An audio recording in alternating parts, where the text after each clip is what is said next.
Hello there.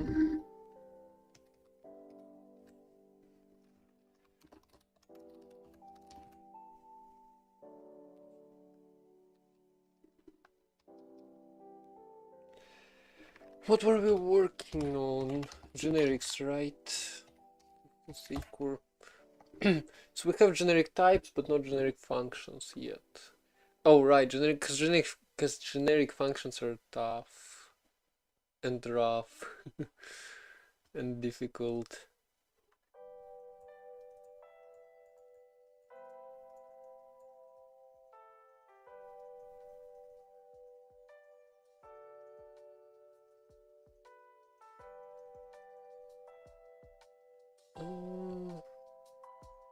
See, as a function, still using this. How do I? So if we go to Rust C, to Rust C side, or actually to Orco side.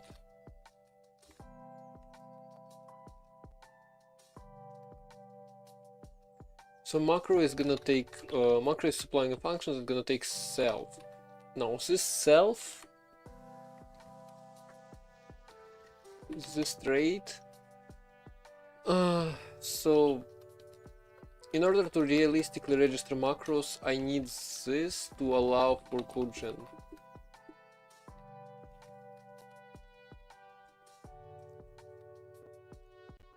And that's an issue.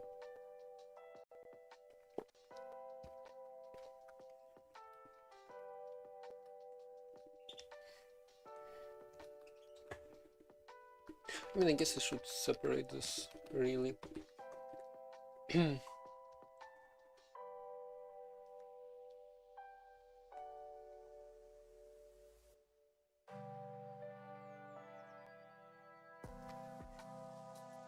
Because like here, function is just declaration, and for code generation, you need another backend, and for that, well, yeah. I can't like fill a macro up. I wish I could do dynamic traits, but in the meantime, I guess I just need code gen.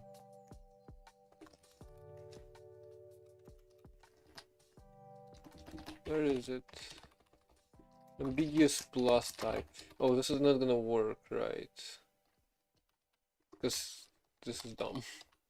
Like, why? Plus impl.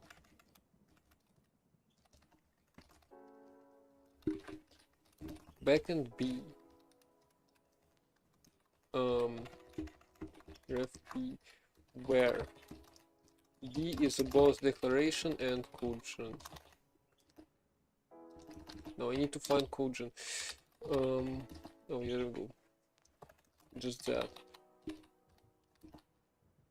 So I needed to be code gen backend, and now I have to also disambiguate this, and well, yeah, that's an issue. A whole bunch of issues. I guess I could go to code gen backend and rename this one thing CG function. Right all.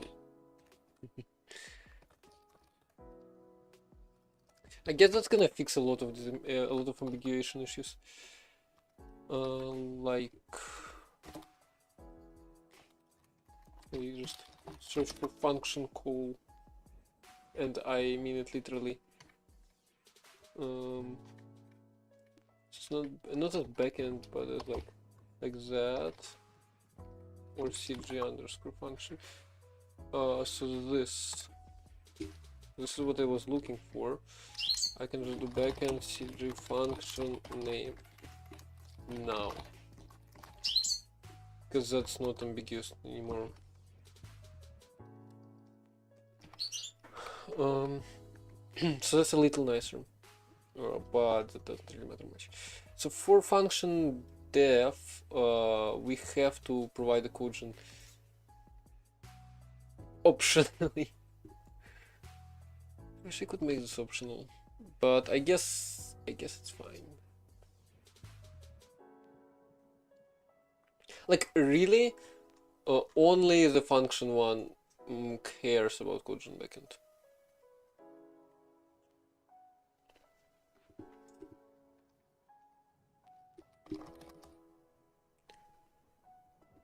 But yeah, we're gonna have problems with ordering this stuff because we need to define.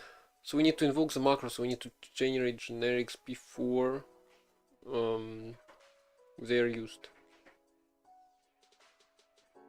And so like two generic recursive functions are not gonna be possible, are they?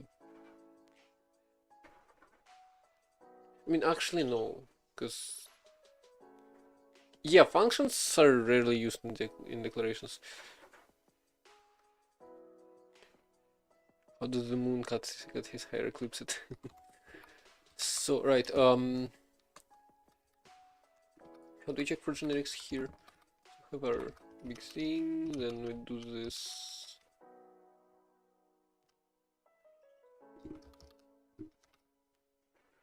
I created a flow for the compiler architecture. A flow, as in what? A flow chart or something. I mean, I don't know how it flows. Like, I mean, I do, because I literally made it, but...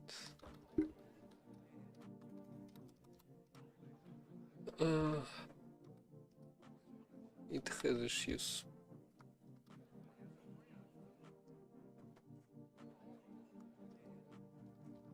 So I can convert params. Wait, can I? I can't. I have to do all of this in a separate function, except for name.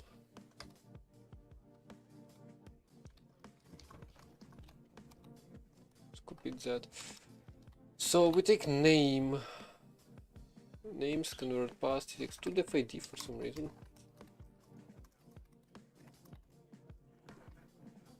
And then we check generics. Now I guess I can create a function.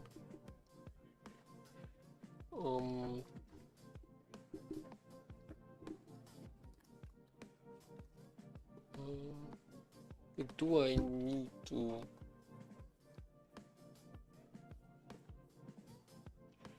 I just need a signature. A fan signature. TTX, TY, TXT.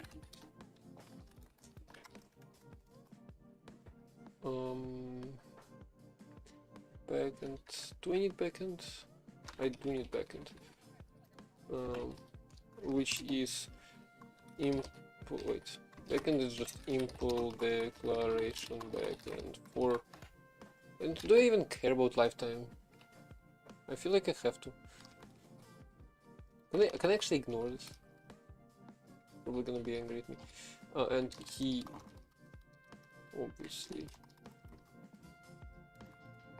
It's gonna figure out the signature, or rather, params and wait, and return type.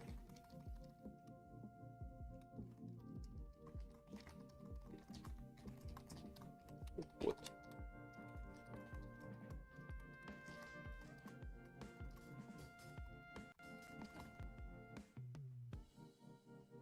So this is, yeah, this requires lifetime.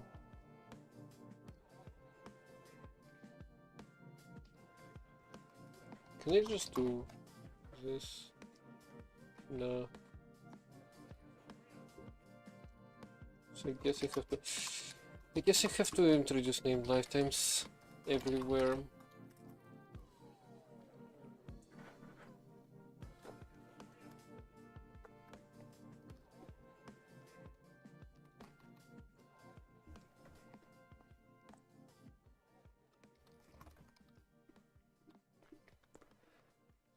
So we get our signature, instantiate identities, keep binders, and we, what? Oh, wow. So yeah, we get attributes, we get body,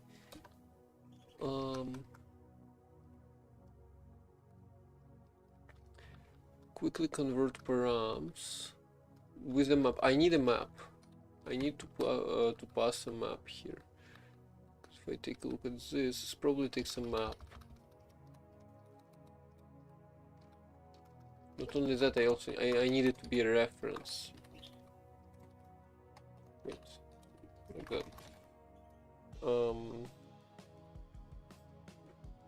So I will also need to get this somewhere. Where do I convert types? Here. Map. Map.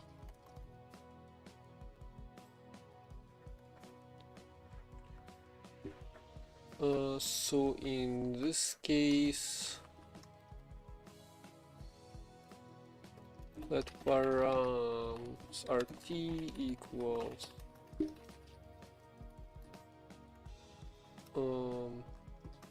and signature tcx backend key map, and for map I am gonna use this for now. So this is your usual function, and name must be input, I think. Address, right? Address. Can I just do this?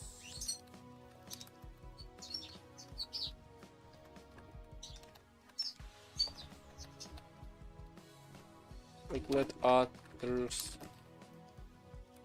It doesn't really matter.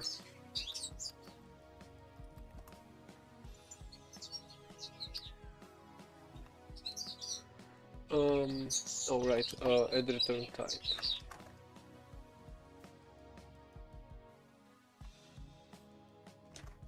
Address, and RT for return type. And name into type must be known at this point.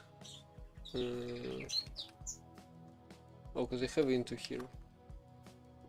Yeah, no, I don't need this. So I take this, name address generics. If generics are empty, I just use that. Otherwise, I create this, create the map. I really need to like abstract this away into something. Probably in types. And then I create a macro with this name. Then I create a name properly. And in here I declare the function, and then also I'm supposed to define it. But for now let's try. Alright. Zero.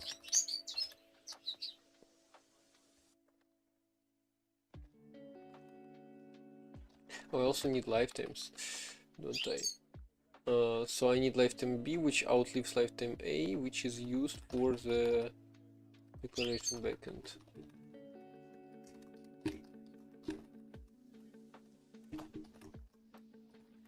Because I need type context to outlive the whole code generation steps, all the code generation steps. Doing it like almost statically.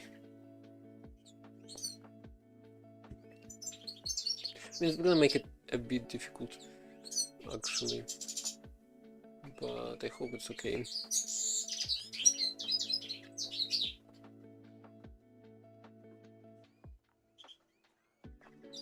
Can't move out of address, a captured variable in an FN closure. Right, because so here I'm allowed to move, and here I'm not. Supposed to fix that.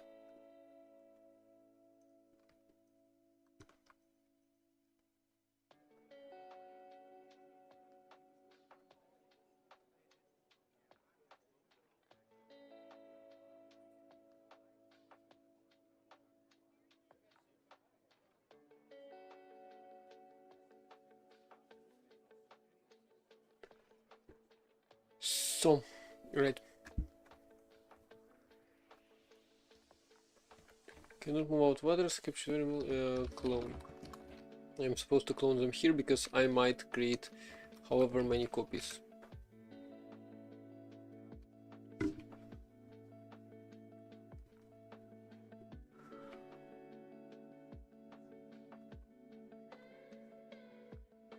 It's implemented for impl declaration backend. Yeah. In declare, that's painful to do. So this is B, where B is not only declaration backend but also code and backend. It's work in progress. And I can get rid of impl, and also somewhere up here in function, yeah, the order script. So now that should work, I think, although it does not code generate actually,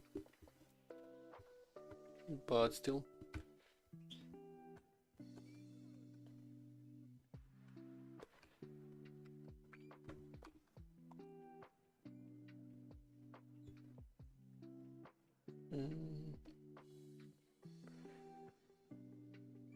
So yeah.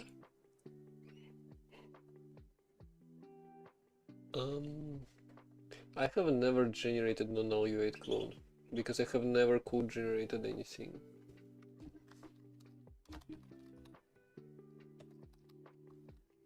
For some reason. Because I was trying to declare, wasn't it? I was trying to declare the core crate. Create C headers for the entirety of the core crate.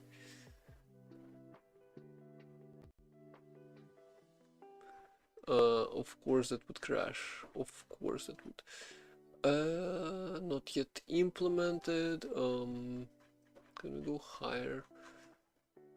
I wish I could see the head. I wish it wouldn't print that much backtrace stuff. So that's Cogent modulus line 281. Which one though? Let's see.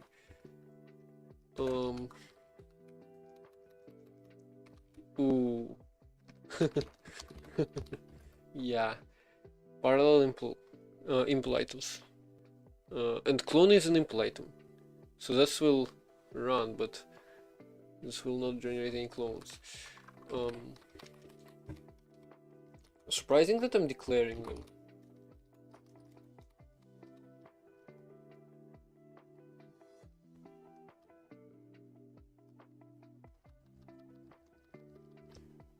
Yeah, so I'm declaring them. Huh.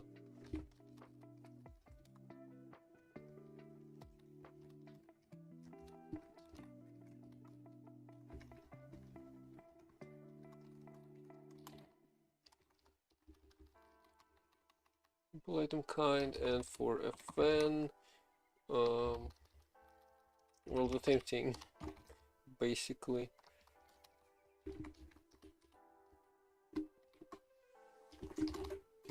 But we do not have a name. So why is it angry? My formatting. We don't have an extra comma here, right? So we don't have a name, nor we have a key. That's an issue. So here I get body for key, right?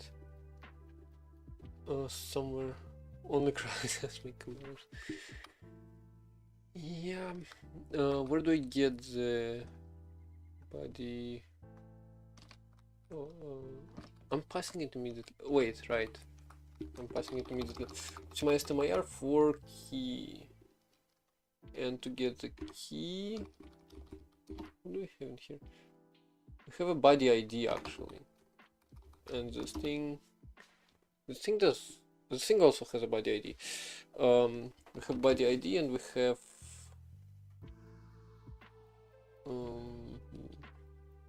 where do I get the key? Oh wait, right.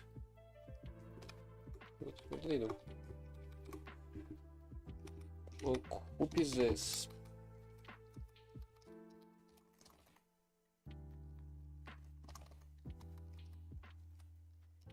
I mean that should work somewhat. Wait, I don't have maps though. Wait, it still should. Okay, so now we're generating clones.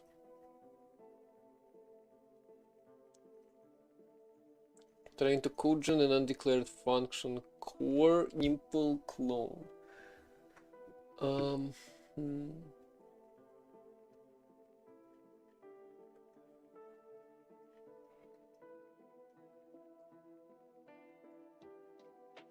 Why is it undeclared? And which impl is this on?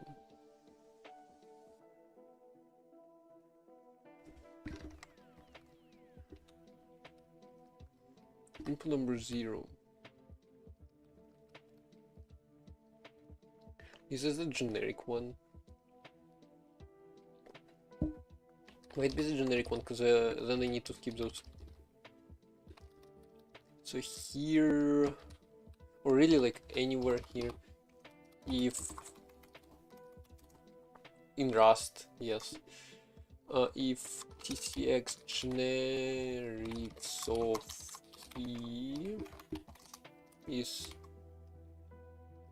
empty, unless those are empty, we return okay. So we skip this one. Key is immediately there, and then here the same thing.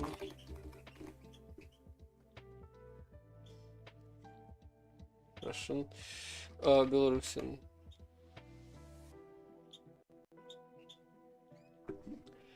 So now we have our clones. Ooh. I mean, that works, I guess. Like that's actually clone. That's actually the clone implementation. Here nothing happens. But this is actually a clone implementation. A valid one. I mean, not really, because it's not calling the clone here.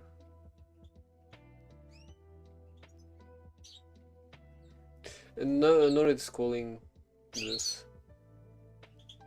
But it's still valid somewhat.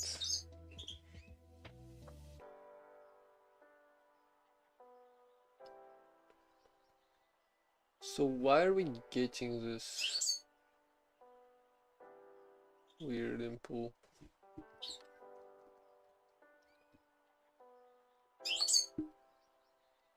We're generating C code, yes. So why are we getting this? Why are we getting this? Can I?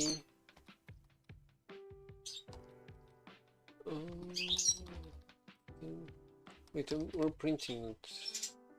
Are we?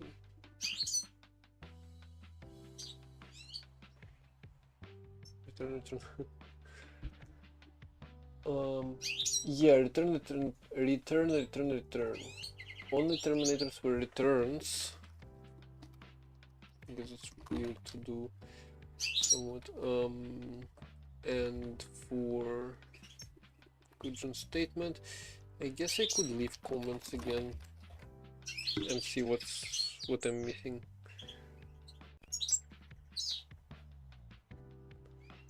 So nothing. Oh.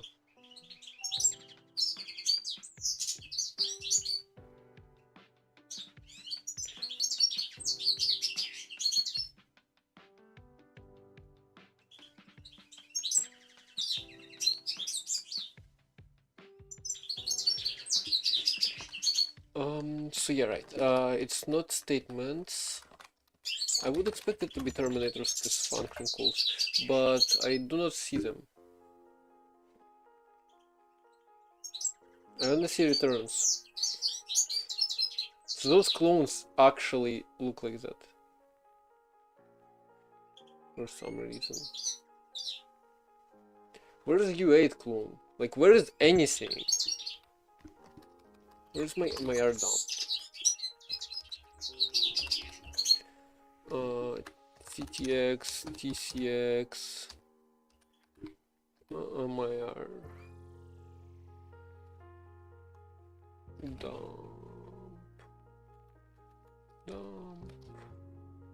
Where is pretty?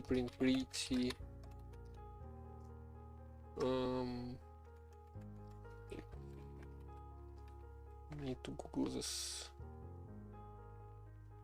Come on. Rusty pretty print MIR. There is a function for that. I do not remember what it's called and where it is. Yes, that I think. Pretty please. Come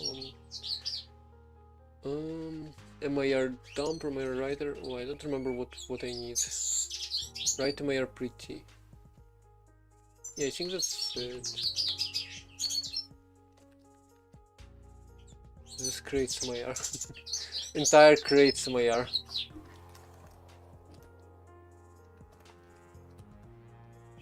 TCX writer. std io std out log mute.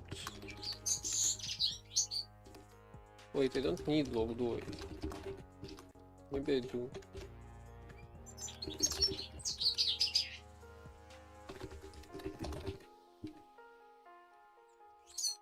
No, I don't. I don't care about results.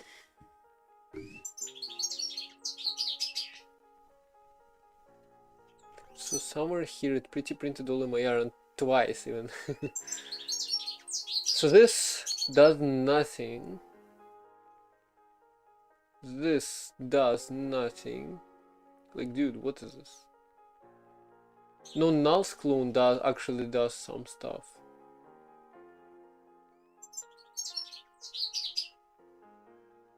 Knock yourself out.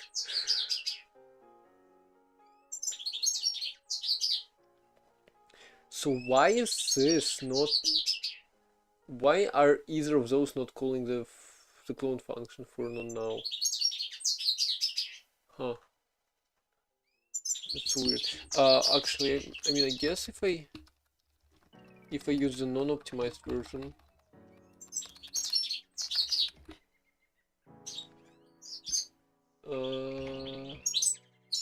instance MIR.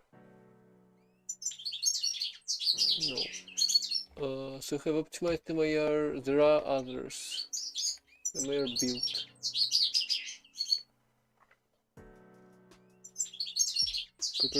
I feel like this is the way too early version. Wait, expecting a reference to... Huh? Expected reference to body, found reference to steal body. Oh right, steal. Let me steal the body. And I need to borrow them. So can I actually address it? No, I don't think you can. Need to steal the body. Simply which read too early. Like B equals this. I don't know if it's gonna work. No, cause I feel like it's borrowing it for too long. What's wrong with their lifetimes? Do I really have to provide those?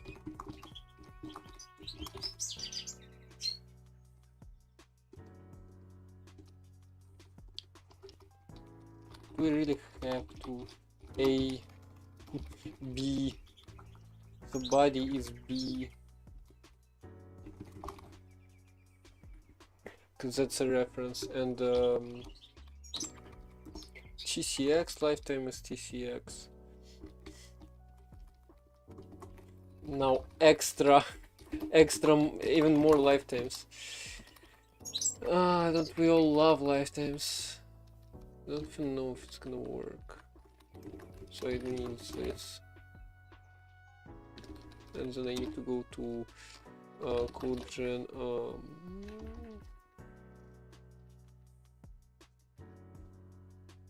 This, and then another tick underscore here. Come on, tick underscore. Is it hard? Depends on which kind of compiler. if you just disregard optimizations, it can be easy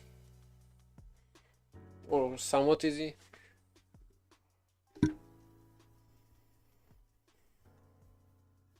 Okay, it's angry. It's panicking. Attempt to steal from a stolen value. There we go, they stole it from me. We were too late. Honestly, I really don't like the vectors. But okay. MIR. I really don't like the stealing here. MIR borrow CK. Is this stolen? Wait, this is broached. Shrimps. Promoted MIR. This might be.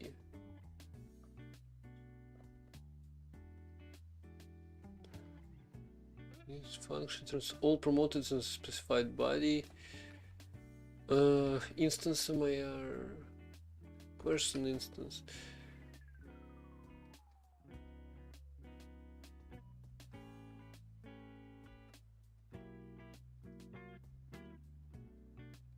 Yeah, I don't think I'm gonna find anything here.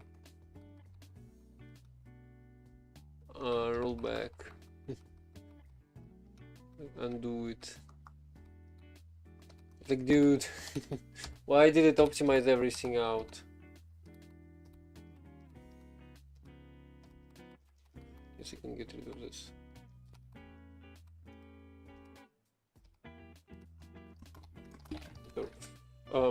So how do I call it? How do I call it? Hi, Coco. My cursor first. Did it change? Did it switch to second? New activity, huh? You like AI engineering? Not really, it's not my activity. And it's still first. Yeah, right. Bash, oh, right, because bash stack is down. Yeah. I already messaged Bedcoop about this. So yeah, not really, AI engineering isn't really my thing, although I do quite a bit of it. Well, depends on what you mean. You can see that GIMP is a bit strong. Too old for AI. 24. That doesn't sound too old for AI. Not at all.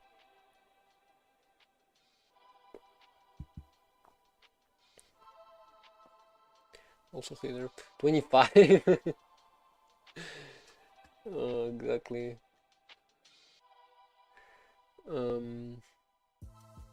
Concave it. Yeah, you just need to punch it more. Well, yeah, you're pretty close. Whoa. That force. Why does punch not work? Huh? I haven't replaced it by lighting yet. Come on, you're close.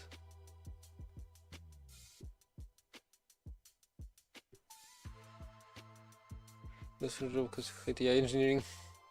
Fair enough. Oh no, this won't work.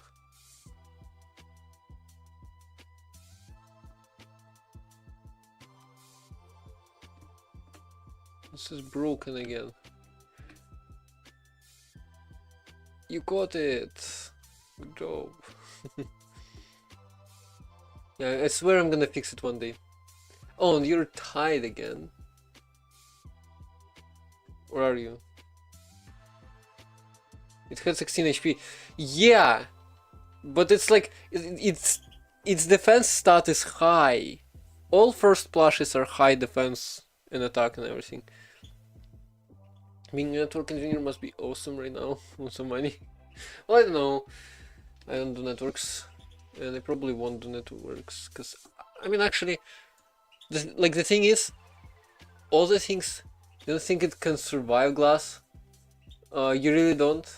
I feel like it would, because it's like 10 times as sturdy as the other as like regular plushes. Level 17, I mean, yeah, level 17 is a bit strong. So yeah, right. I heard that network engineering is like taught to the same people who are learning compilers and kernels and stuff for some reason. So I guess, did I not remove this? Yeah, I didn't remove this. Roll back. Name Little Fox. Tiny Fox. Core RS. So let me, I guess, create an let arg equals arguments template non null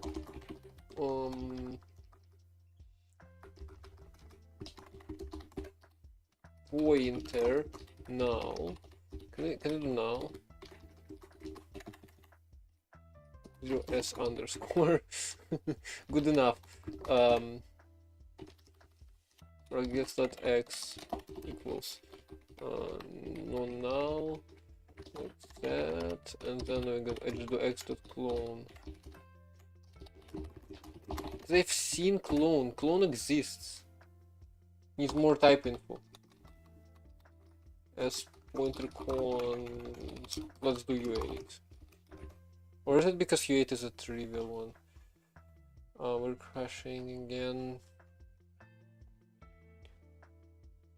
Undeclared symbol core clone clone clone. Right. So apparently we're referring to it as different things. Well, that's a problem.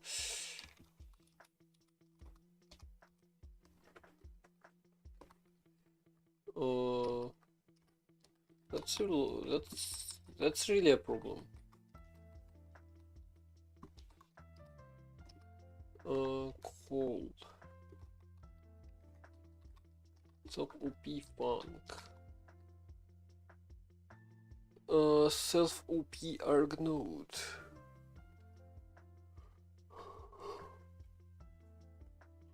Well, yeah, OP. Zero sized func pointer is supposed to be, so this.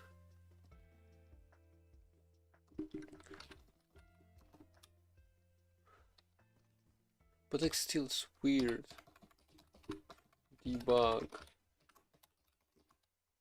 Or wait. I cannot fit it anywhere, wait. Oh, whatever, here. I can put a debug func in.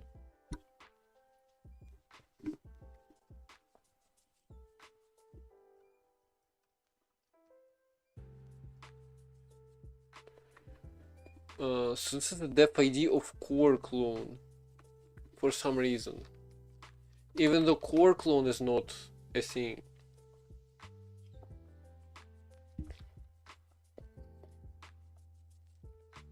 Which is weird.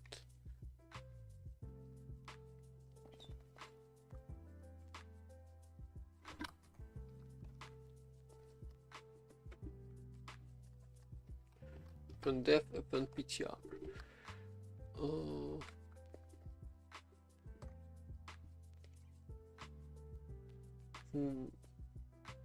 Where does it come from? It's supposed to come from somewhere. I guess I can go G for generics, but like nowhere, so no way self parameters being used here. Heavily. It might be. It might be.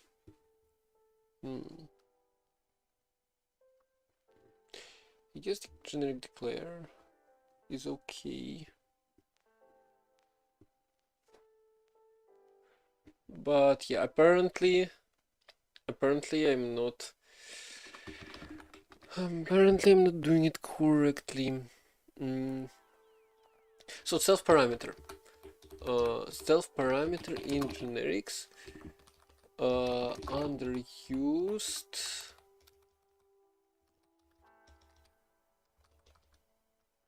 Can I ignore codegen for it for a moment? Where do I even declare it?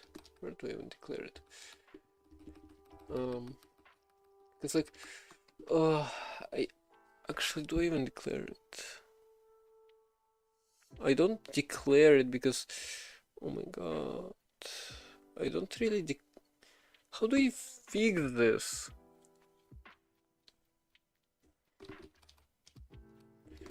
This is a mess. Because here, this is a parallel implementation. This is this is an implementation item. Wait, this is for this, which is a function that is actually supposed to be a generic function with a generic argument and like everything. And well, yeah, that's a bit of an issue.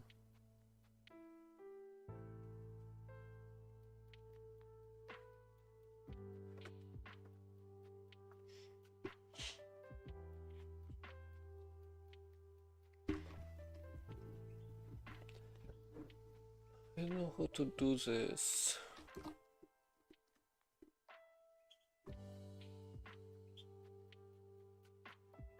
So I need to declare. First of all, I need to declare the copy or clone trait. Trait clone.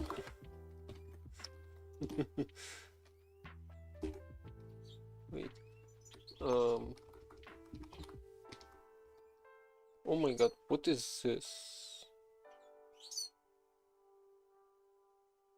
I haven't seen messages like that forever. Forever.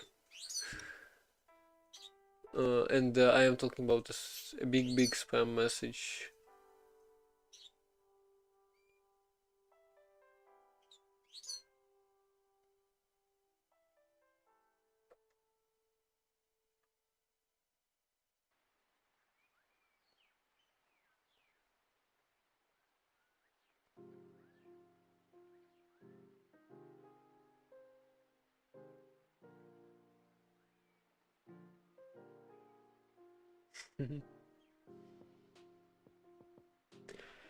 So yeah, anyway, so I'm supposed to create the trait first. How does the clone trait even look like?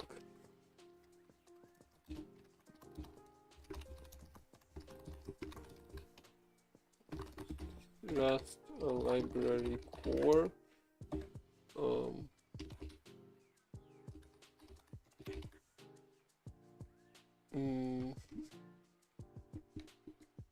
I guess it's here.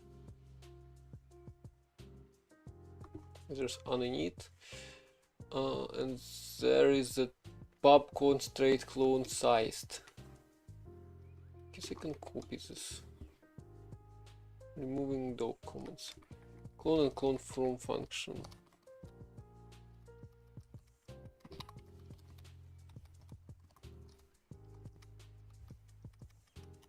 So yeah, let me just take this up because it's a bit hot. So yeah, clone. I need declarations and definitions to be separate. Labeling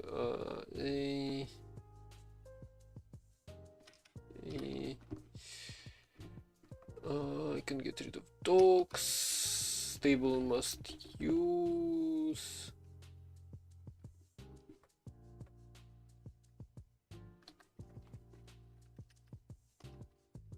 Lane clone append.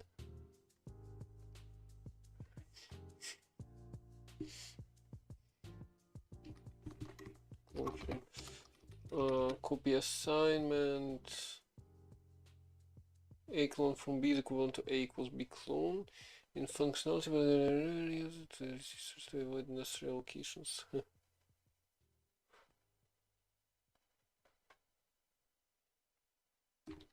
Yeah.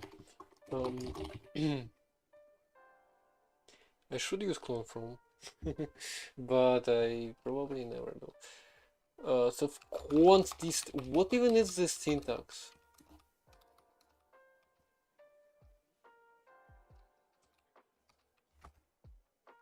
This is probably not gonna even compile. was gonna say like, dude, what are you doing? Pulling traits from Rust C core. Constraint impulse are experimental. Stability, wait. Let's get rid of stable part. Hello, mister. Hello. Get rid of that. Distract. I don't care.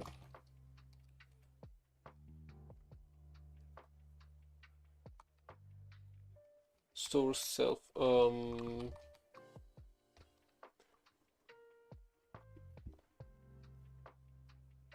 Cannot call conditionally const method in constant functions.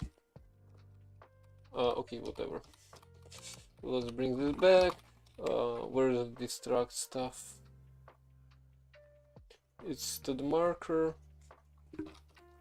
Let's do set distract. What's the feature again? This.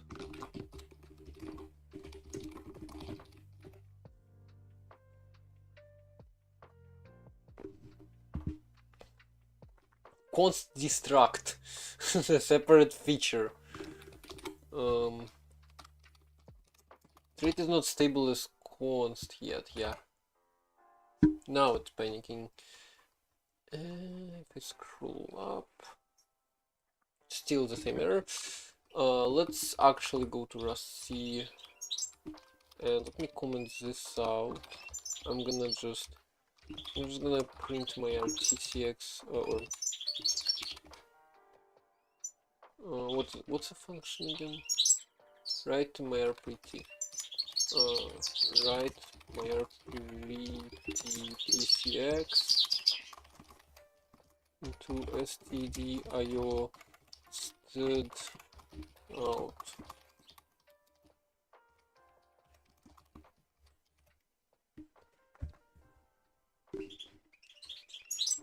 Right.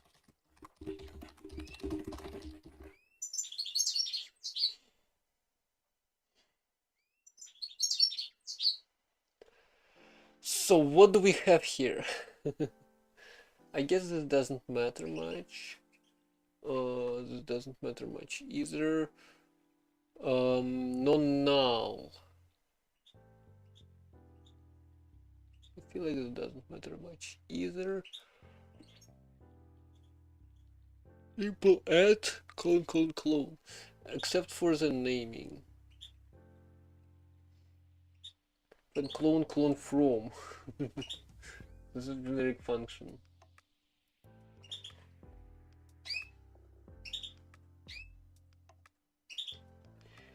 I don't like the way impulse are done, but I don't know. Probably figure out how to make this compile correctly. So apparently trait functions are called with generic args and for declaring them. Like, to be honest, I don't even know how to declare them properly. Because MIR does not. MIR never declares them, does it? I guess I need to somehow. Actually, here's the trait. Restrictions, constness, auto, safety, ident. What am I pressing? Great. Oh, there are more. Generics, bounds, and items. Most important. Trait item is, come on. Derefs to this or something. So trait item is just, I have owner ID here and kind, most important. Which can be any of those. Really. So trait fan required provided. Can I declare?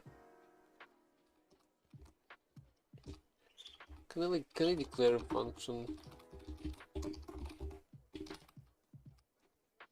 as generics as generic?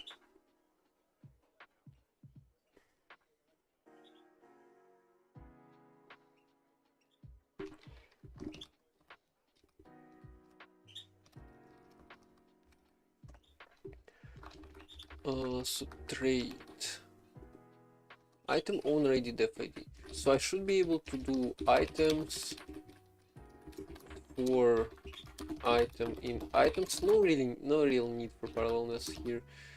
Item dot. Does it deref? It does deref. Owner ID def ID.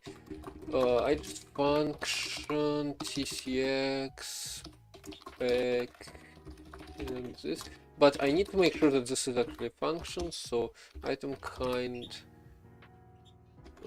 Kind. Wait, it does not deref. This just has owner ID. How do you actually get it? I don't remember how to do this kind of stuff. I guess tcx item. It's not kind. Hey, tomorrow's your exam. Merge sort. Okay, let me just find this function. Trait item. Oof. Share trait item. This item. If it matches. So what is this? Trait item kind, trait item kind fan. Then I execute it. So you want merge sort. What language do you want it written in? I have never written merge sort, by the way. I know how it works, but like I have never written it. Look at this ref.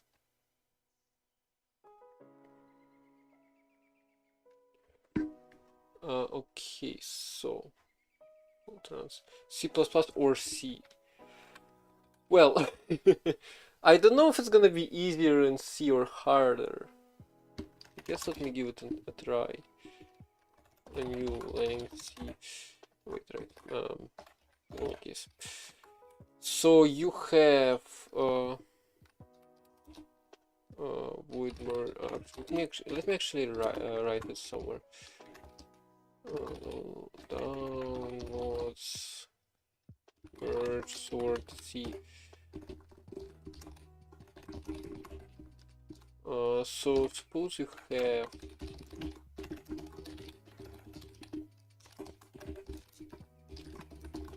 an array of numbers. How do you do this? My formatting is horrible. 7 4 1 5. Let's make it size power of 2 because it's gonna be easier. So this is 6 7 8 items. Some repeat, but whatever. So 4 entire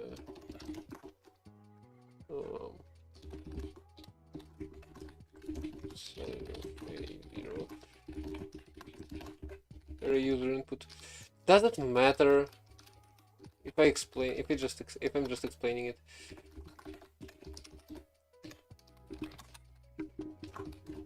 User input, I'm gonna get tired of inputting the same array every time.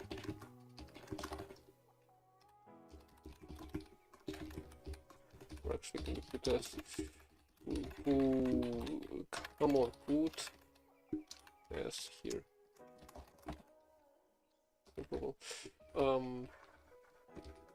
Give me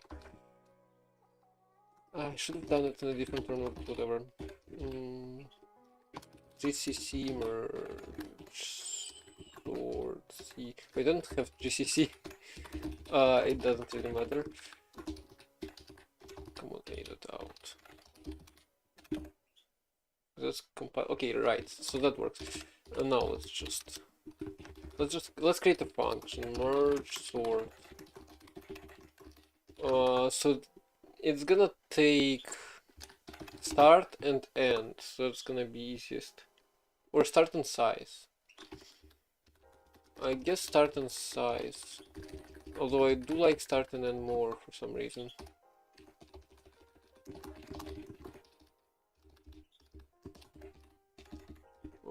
So maybe we'll do that instead. Yeah, let's do start and end instead. So it's gonna be a and I'm just gonna write a of 8 here, or a plus 8. A plus 8. So that's start and end. No pointers, do you? Do no pointers. Merge sort in pointer a or start in pointer end.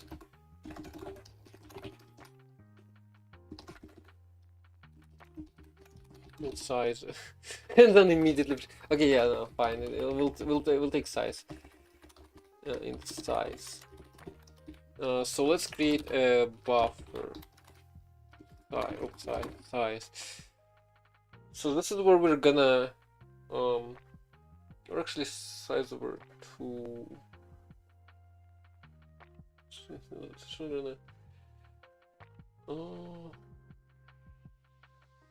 Actually, yeah, no, size. But so yeah, the idea is we have our array. We play GTA 6. No, I won't. I probably won't.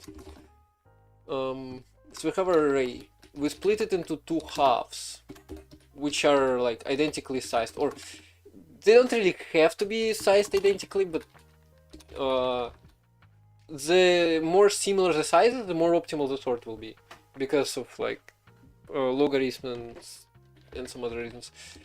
So we split the array into 2 identical sides, then we sort these sides somehow using merge sort, and then this side somehow using merge sort. So it's like what do you call it?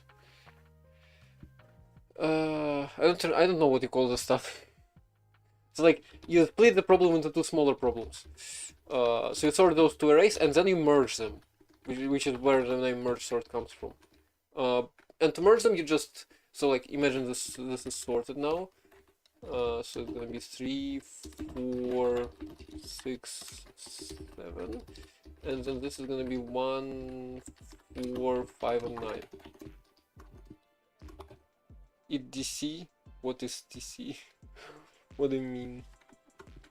So imagine you sorted those 2 arrays, 2 sub-arrays, halves of the arrays, and then you're gonna merge them. So you're gonna take the first item and check which one of those is smaller. The second one is smaller, so we're gonna edit. We're gonna use the second one first. Then we're gonna basically pop it out. So merging is happening in linear time. So you walk through those until they become empty, until you walk through entire subarrays. My explanation sucks, but whatever. So yeah, we took 5 from the we took 1 from the second array, and now the smallest item here is 3 from the first array. We take it. Now 4s are equal, so it really doesn't matter which one we take first. We're gonna take them both anyway. So we're gonna take this one, for example, then this one, because obviously it's smaller than 6. Then 6 and 5. We take 5 because it's smaller. 5. Then we take 6, then we take 7, and then we take 9, and that's how we sort the array. Now to implement it, first you obviously need to merge sort start and size over 2, and then start plus size over 2. So that's gonna take the first half, and that's gonna take the second half. But here I would actually like to round this up. And I also use this, if you can see it, I also use this trick to round the number up when dividing by 2. I like to do this. Obviously there is no stop condition, so this is gonna be infinite recursion, so if size is less than or equal to 2. So if size is 2, we still merge sort. If size is less than or equal to 1, we don't care because it's obviously sorted already.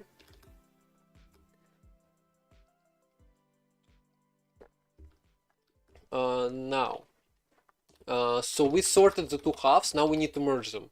We're gonna merge them into the new buffer, because that's gonna be easier. And then I guess I'm gonna have to copy it again, but whatever.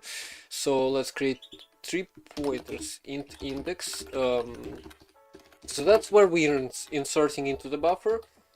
And I am trying to make it like 0, as small amount of allocations as possible. High inertial. As you can see, first is not really working. I mean, it kind of works. You can only redeem it 3 times, so yeah, but it's broken. Anyway, so with this index, then we have index for the first one. I'm gonna call it first and second. So those are indices, and this is gonna start at size over 2 because we're starting from size over 2 here. This is probably a horrible explanation, but whatever. So this is second is gonna point to the second half. First is gonna point to the first half. Now, while index is below size, so while we haven't filled the buffer yet, or I guess you can do a for loop here, or index 0, index below size, index plus. And I'm not using size t, but whatever. So we're gonna check whether our array start, and also I guess I can rename this to, wait, I cannot, I rename this to array. So whether our array at first is smaller than array at second. If that's the case, we're gonna add first. So array first, we're gonna take array first, and we're also gonna increment first. And we're gonna put it into buffer index. Otherwise, we're gonna use 3-stream streak. Let's go. So yeah, otherwise we're gonna use second. And here you also need to make sure that you actually have elements in the first subarray. So I should do if first is below size over 2. So this is gonna merge those.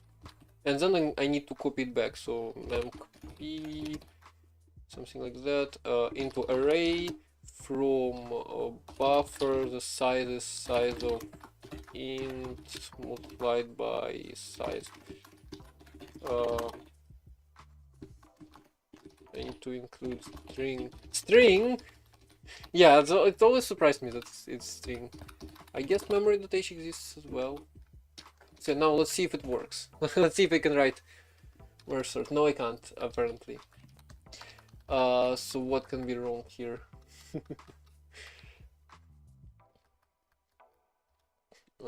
So we take from either.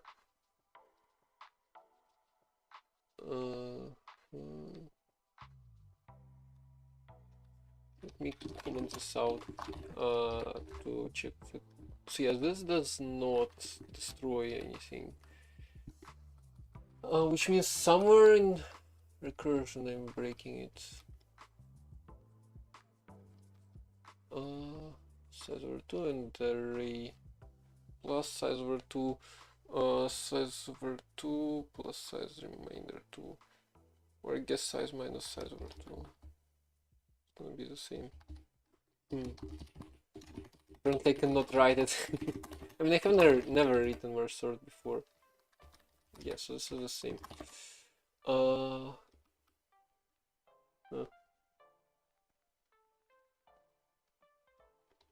I guess I can copy the prints.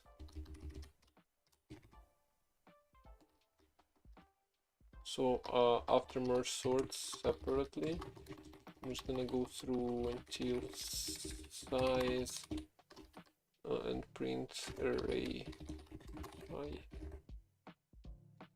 So 6374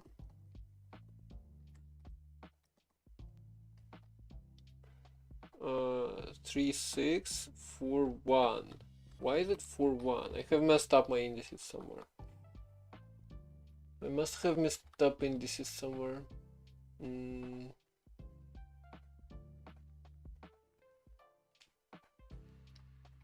Oh wait, right. This. So this or partition logic is wrong. What do you mean partition logic is wrong? No, it isn't. So here, the problem is here because this might not be the case if the second has drained already. I guess there's an easier way to write it. So if first is below size over 2 and second is below size, then we check. Then we're gonna check whether first or second. So if we have elements in both subarrays available, then we're gonna check. Otherwise, if hey Nigel, finally, so if first, and now first is gonna be looked. So if first is below size over 2, so if we can drain first, we're gonna drain first. Otherwise, we're gonna drain second because we need to drain something. So this should work. Yeah, there we go. I can get rid of this. And if those plushes will let me show. So look, it's now sorted. It is. Let's go, I wrote merge sort, finally. Should have done it at some point, right? So here is the idea. You split the array into 2 halves. First half from the start to size over 2, and second half from size over 2 to size over 2 rounded up, because you need to round one of the halves up in case it's odd.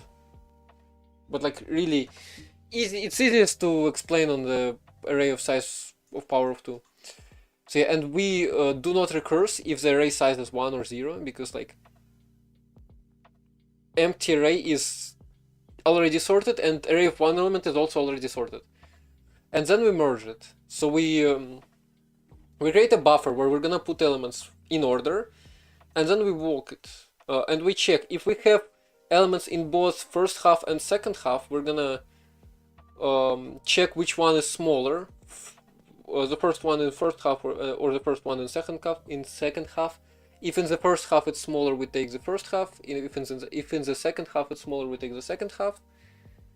And in case we don't have elements in both of those, so like in case either the first half is already finished, so we drain the first half, but the second half still has element, or the other way around, we need to drain the one that still has some elements. So that's the idea. And then we put that into buffer, because we cannot put it in array directly, because that's gonna interfere with the first half, or maybe even the second half. Like watching a movie. What happened? Oh no, magically disappeared. You were so close. 4 HP, you would have caught it. So sad. But yeah, anyway, you're tired now. So yeah, anyway.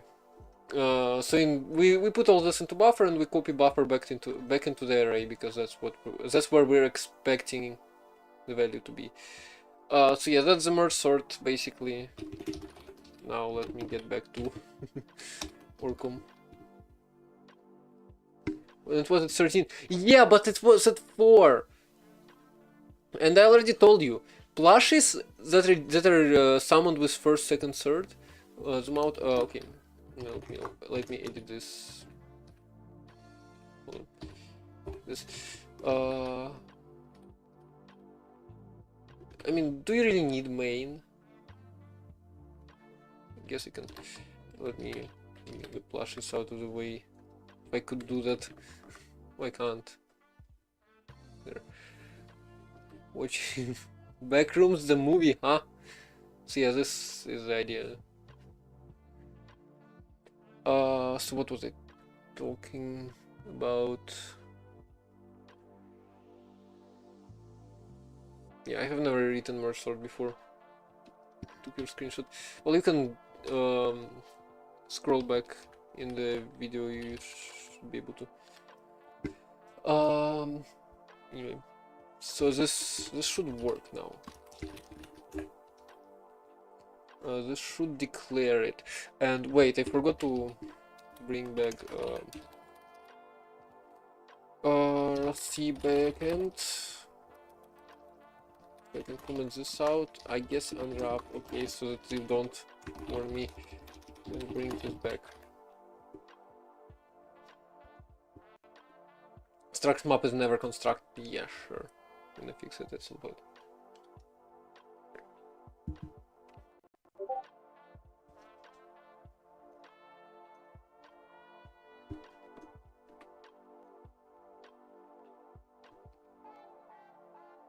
Compiling.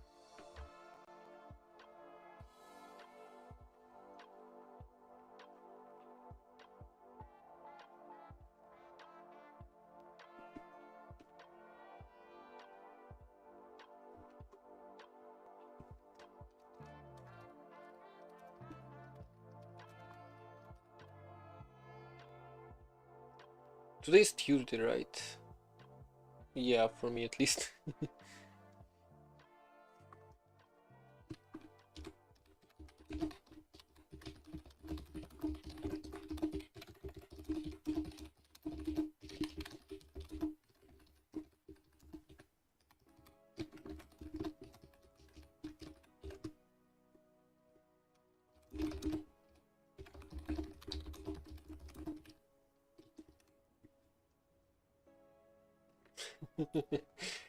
Just casually talking. So yeah, right. This obviously crashes because why wouldn't it make my life more difficult? And of course, symbol core clone is not declared. But can I? Where is this?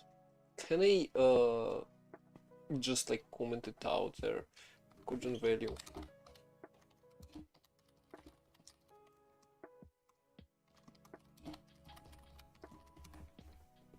Wait, what? Oh, it's in Cgel, huh? So let's see, where is it? Operant? We have, our CSTs. So this part. Can I just like, so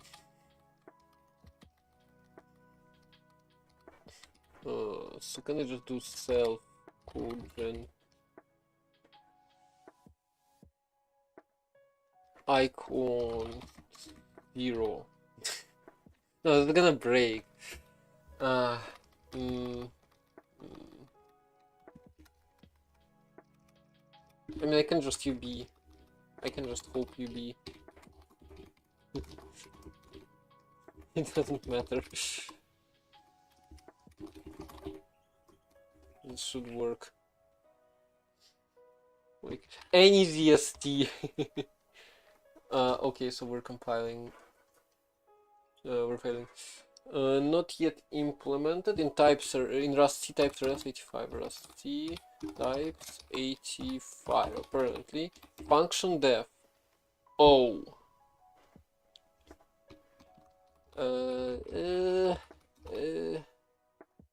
ID args. Yeah. Do you really have to? Like why? Yeah.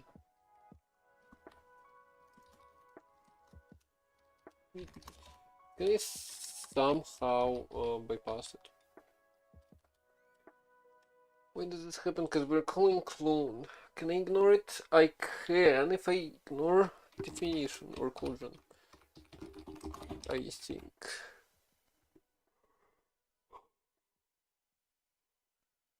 So that's why Cogent was commented out, because some functions were like just not implemented, just not there, just gone. So I should see traits function somewhere. Wait, no, I want function declaration Cogent, because there is this.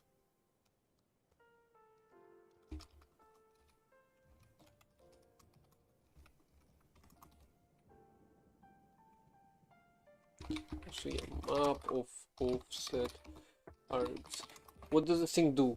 Lower Orok, it's Orco. And it's not a lang name, it's compiler name.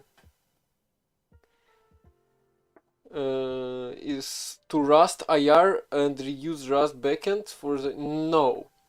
So I am not making a programming language. I already said that like 100 times, but... I mean, yeah, you wouldn't know because you weren't here. So the idea is I am making a compiler currently for Rust. So I'm taking Rust's IR or MIR specifically with some mix of HAR because yeah, my ideas are a mess. And I'm compiling it using my custom interfaces and stuff to currently to C. So transpiling it to C. That's the idea. I really wish we had a JavaScript backend. Nigel, where are you? Alright, you're watching backrooms.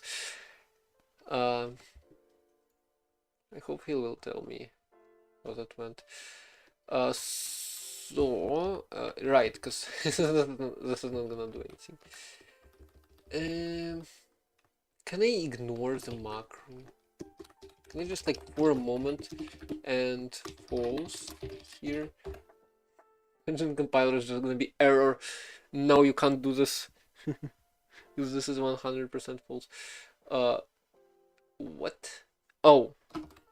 It's supposed to be or true. My logic is off.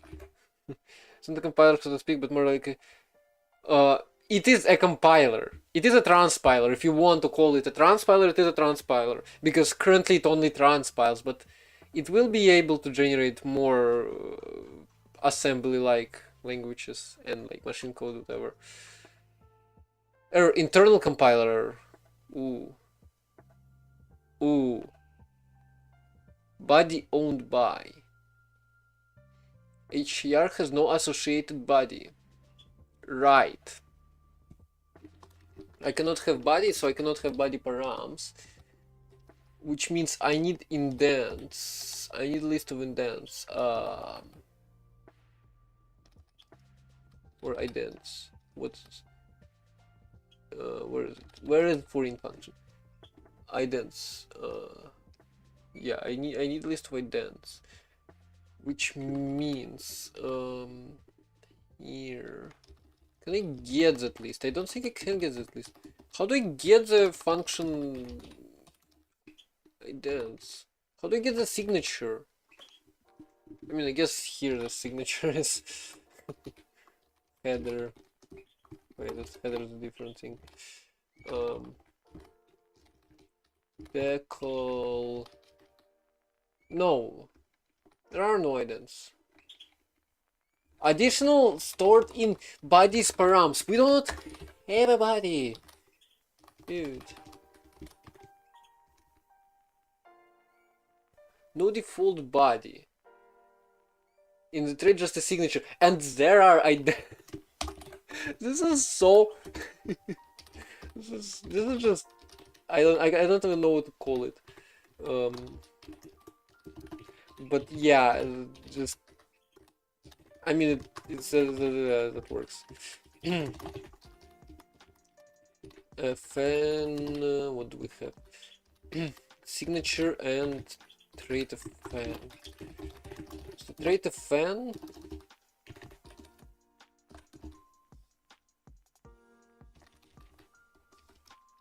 If let. So now trait fn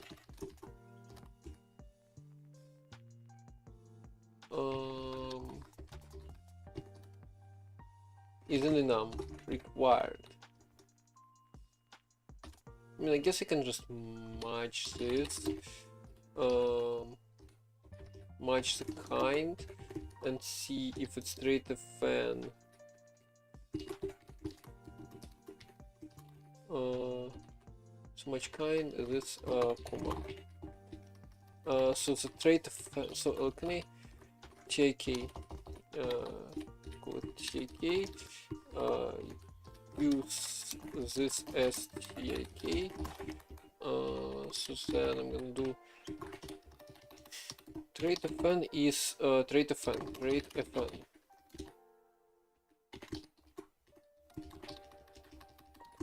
colon required ident.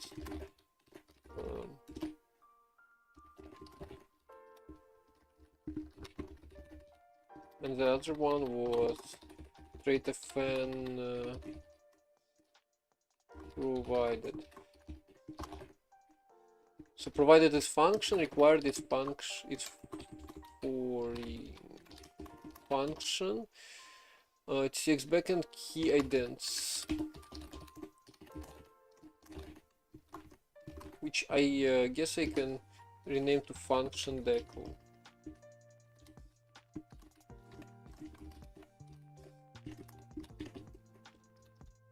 Foreign function, pull certain from the license, foreign functions, or unimplemented trait functions don't have a body.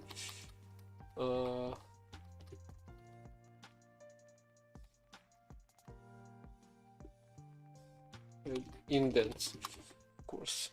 Am I planning to become a kernel dev? Maybe. I don't know. I'm not really planning, but yeah, that's like one of the fields I really am interested in. Into already def ID. I mean, I guess I can just get like 2 def ID. I guess I can just do this in fact. I'm pretty sure. Non-exhaustive pattern. Alright. Underscore ignore.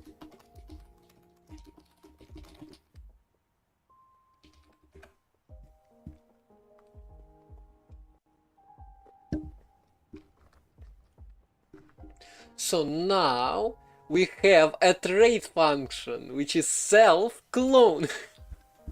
It returns self and it takes self. This is funny. But yeah, in all seriousness, I need this to be I need this to be different. Also I need defs. I need defs to be different.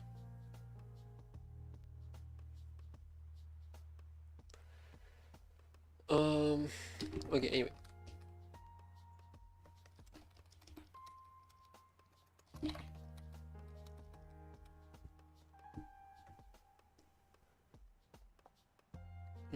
So I need generics to be easier to work with. So let me take this map type. Oops, undo. Redo. Struct map. So here, clone copy. Go to types. So we have generic map. Struct. I guess I can just make it struct generic map.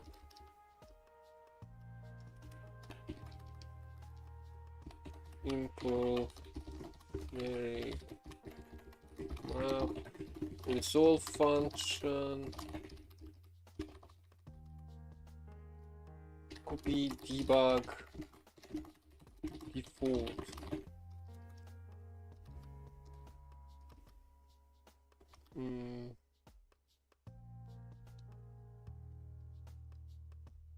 Expected the type, found the trait. Wait, what?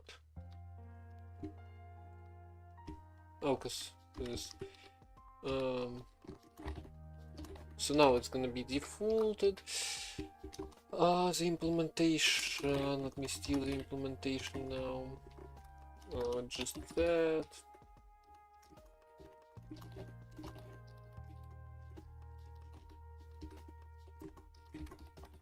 Public struct generic map. I guess I can do public function as well. I can also steal documentation.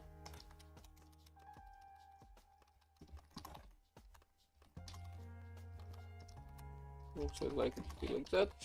No, impl. Why is it angry? Oh, lifetime. I don't care about lifetime. Actually, do I?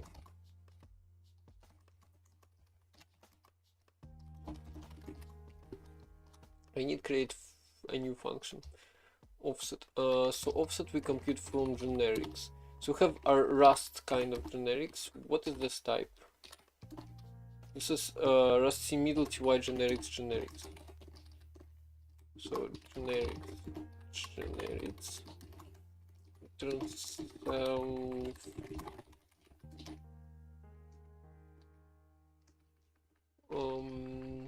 qualify.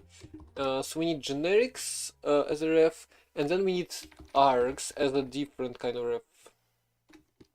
So args are just types for now. Params are just a slice of Orco type with lifetime A.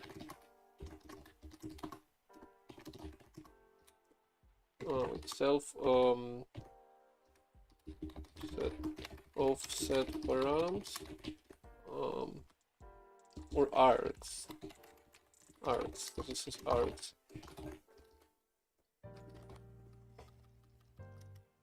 Copy that. Put that here. Offset. So we get the offset. Now I also need some wrappers here. So I need a wrapper to call it.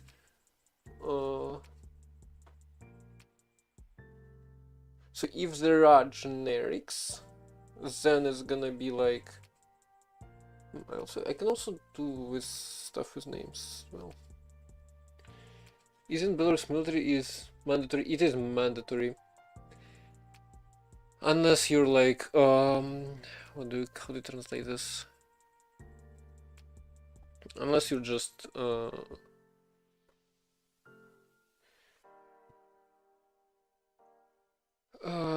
so like people with broken legs will probably not be, for people with broken legs that's probably not going to be mandatory, basically, as an example.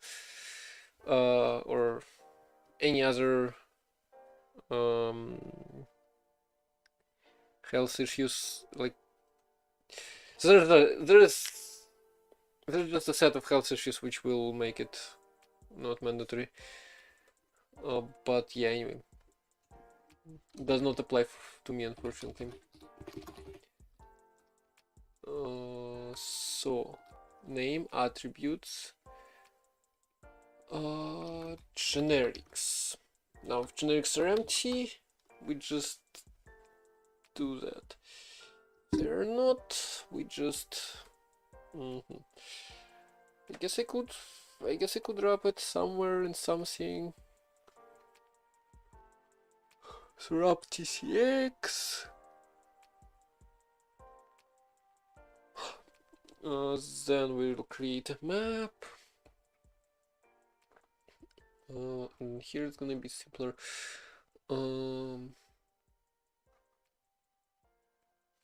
So I guess let's just create a function. Public function.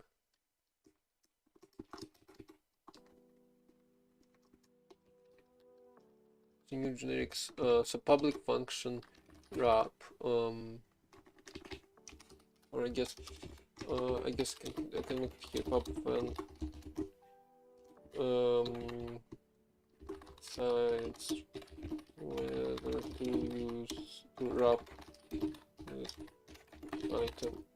items in the macro. Wrap generics.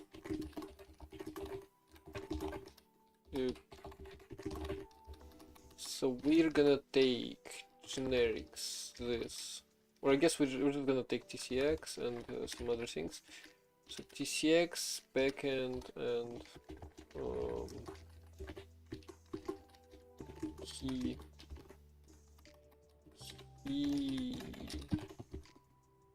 which is usually this.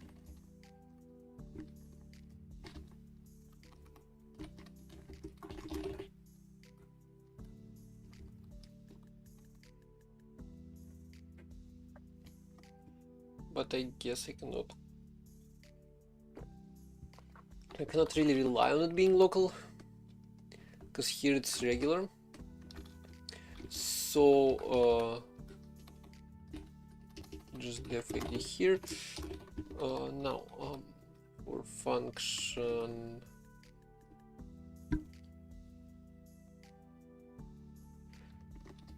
I guess I need to do this.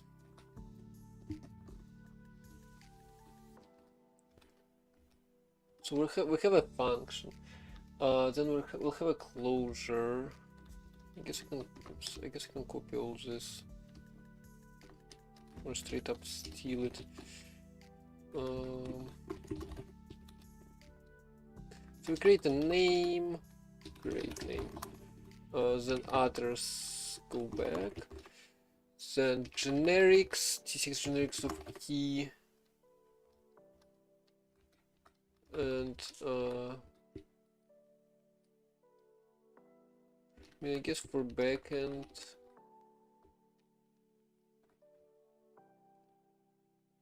do I know Terry Davis? I mean, not personally, but yeah, I heard of that person. I mean, who didn't? So for wrap generics, we have our generics is empty.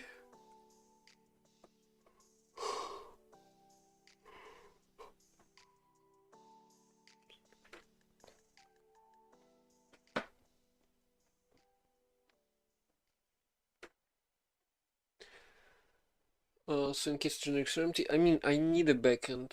I kind of need a backend.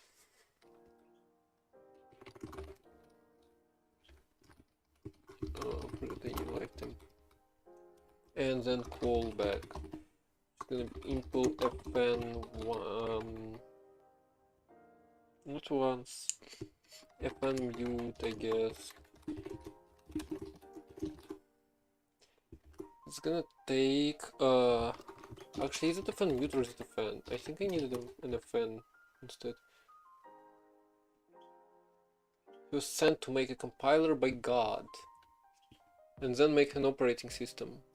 Well, I mean, first of all, programming language, compiler for it, and then an operating system, right? In that language, something. Backend. So I guess B.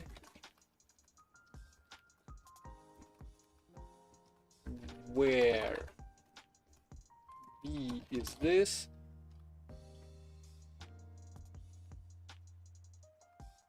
Because I need macro access. So this is gonna take B, then this is gonna take. What else do I need? A map. Generic map. I mean, really, it can be owned. Actually, I'm gonna do this. No. That I'll put here. And that will also move here.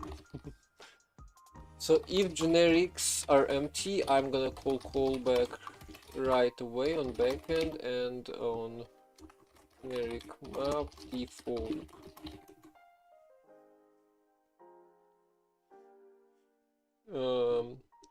See you.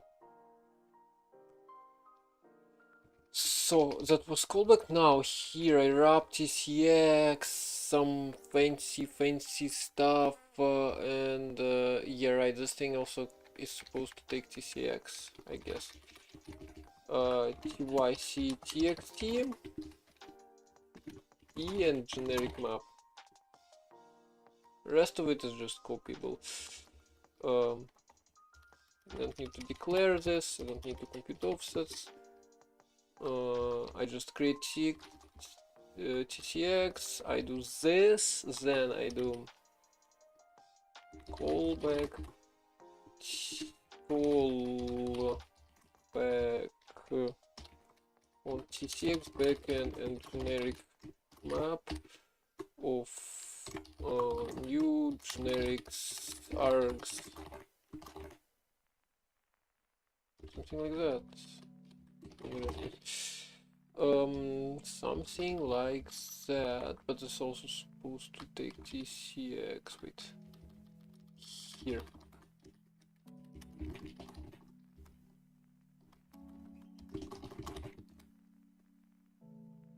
Now, here in the types, wrap generics. I feel like I should move this down a bit. In here. Wait, what?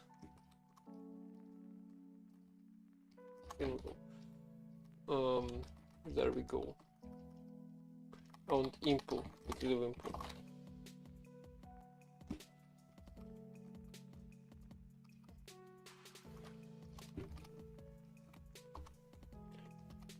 So wrap generics, TCX, backend key, and then TCX backend map, backend, this basically, and like in theory I should have stuff.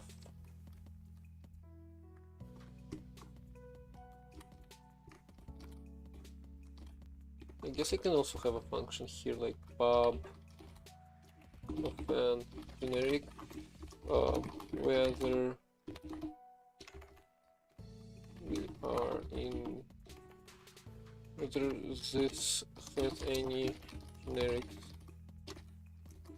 self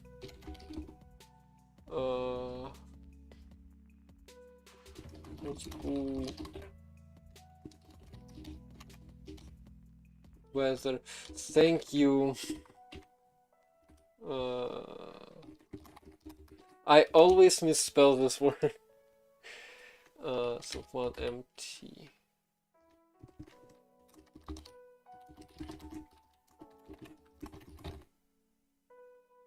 Just watching, not listening.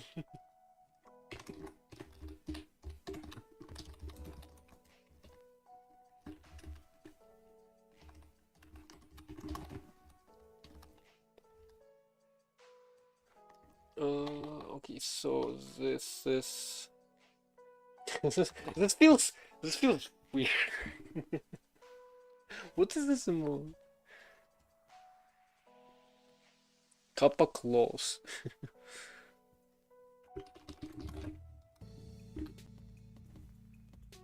So yeah,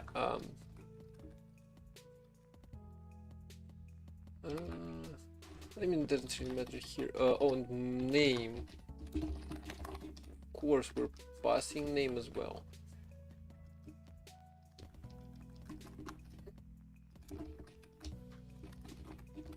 Name into here and name into here. Or I guess I can pass name as a string directly in case I need to mutate it and move it even.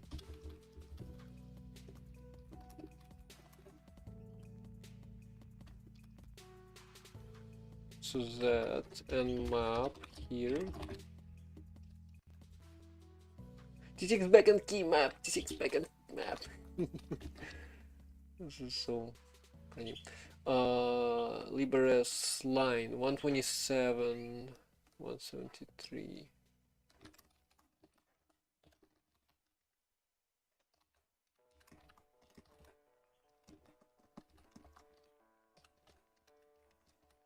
Now, in order to use this, you can just do types, wrap, generics. I wish I could make this a closure. What do we need here? TCX backend key. TCX backend key.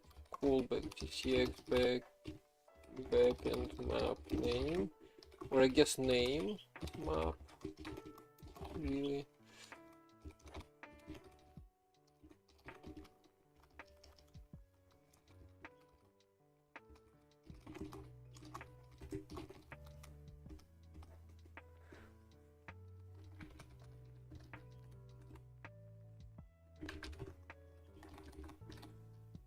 After a few failed attempts, you cooked a pretty cool but simple modifier. What's it?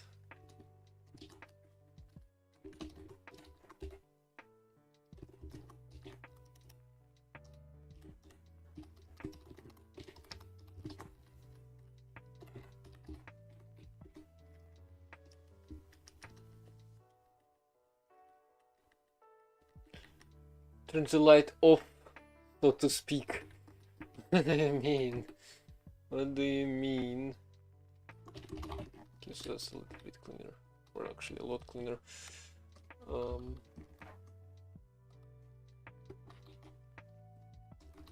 So, this should... Actually, this won't compile because of this. Which means I need to do that.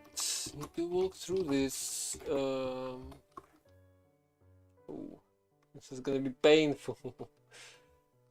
But so ideally, Codron CTX has a generic map.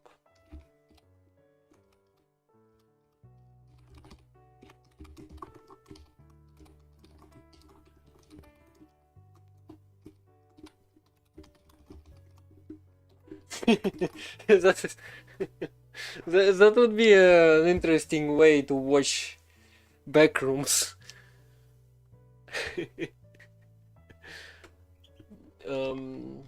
Great types.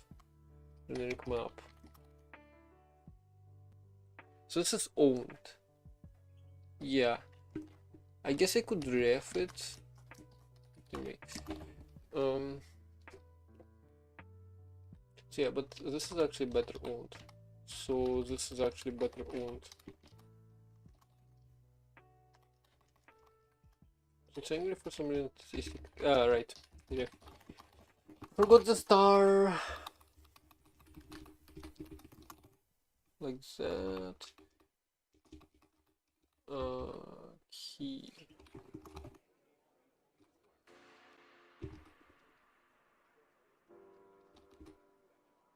Impl cannot be shared, cannot be sent. Right. Send, sync, and lifetime. Lifetime A required. That. Oops. Right. And also I'm supposed to make TCX lifetime A. Or I'm supposed to make it lifetime B. Which outlive say.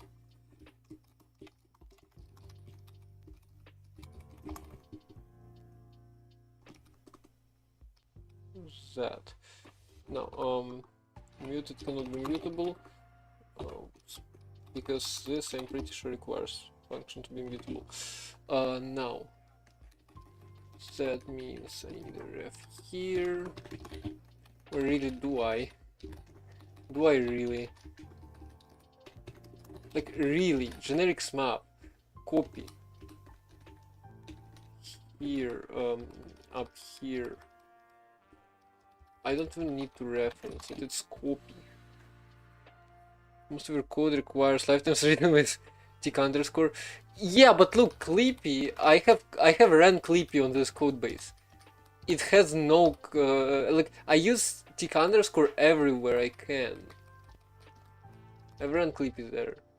And like, when I ran it, it didn't complain with anything after I fixed everything. This is probably more complicated. This is painful. But yeah, whatever. Oh, we have even more errors now. Where is the map again? After body? Yep, body.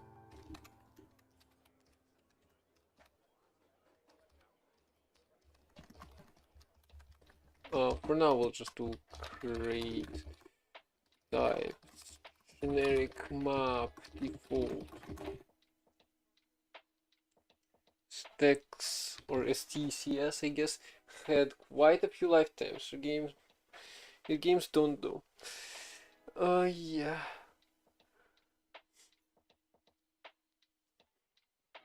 Games should be simple.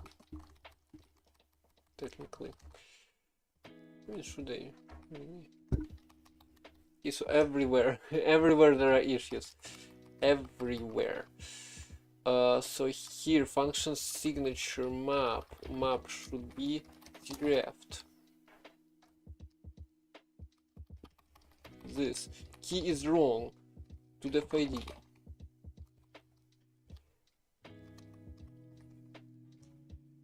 Map.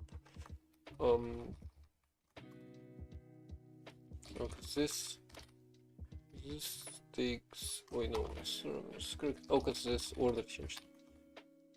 You can call it like steaks. That's what you do. Steaks. How did I call it the first time? Sticks. I mean steaks. I guess not very different. Cause it's good. Well, it's good. Trust me. Closure may outlive the current function, but it borrows key, which is owned. Bro. No. Move. I mean, yeah. Stakes are not very high. The stakes. Yeah. Why are you angry? A captured variable of right clone.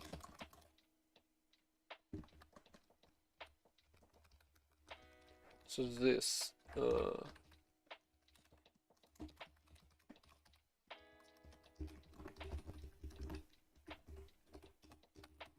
I just copy this for now and plop it everywhere here.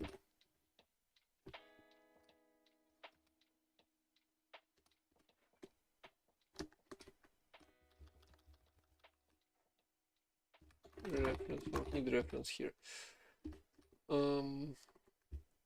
This is a move closure. Supposed to be a move closure. Now.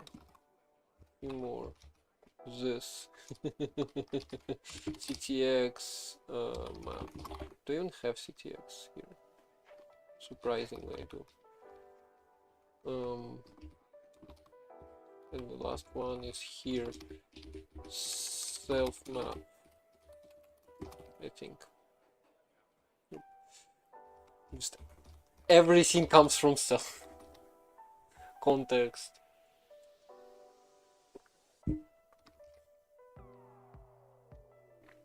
It's just all the various contexts. I feel like I should clean it up, but I don't know how to. And this is crashing. Crashing, hit the wall. Right now I need a miracle. I knew that. Yes, I'm just gonna patch it for now. That's the wrong types.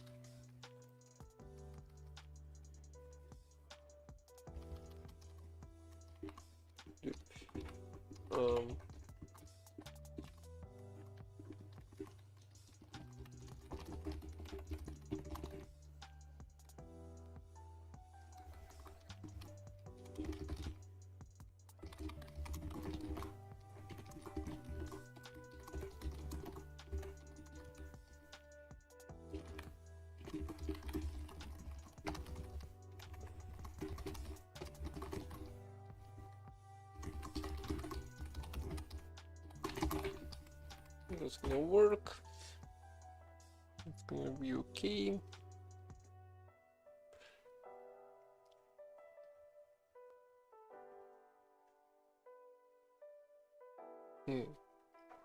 123.13.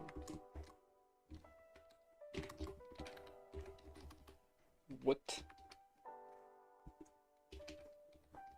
Self-generic. Generic means... Wait. Or not self one, T.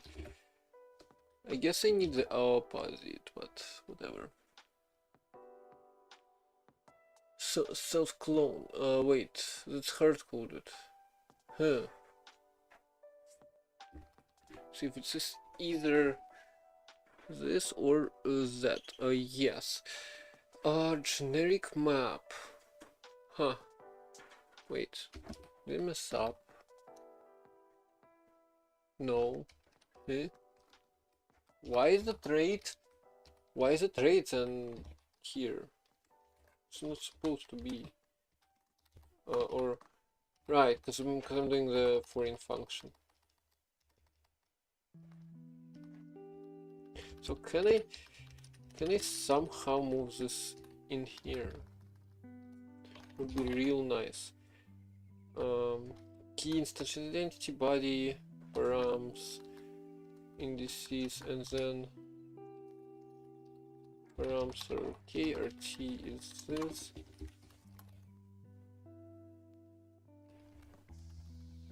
Will it be okay if I just do that? If I get rid of the extra function? Will it work? Trunks. Will it work if I do the same here, which is the question. Is the question. Probably no. Like there must be a reason. But I hope it will. Wait, this is ty. So let y equals stuff. Good for now. Good enough for now. Ty to check. Always this runs. Wow. This is interesting. So now I can inline this and move this here. And in theory, this is gonna be nice.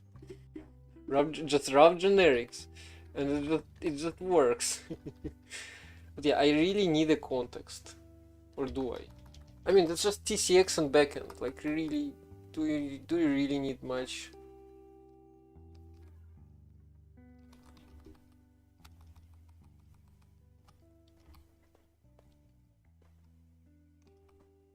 And for CodeGen, you do need context. So now foreign functions or function decal.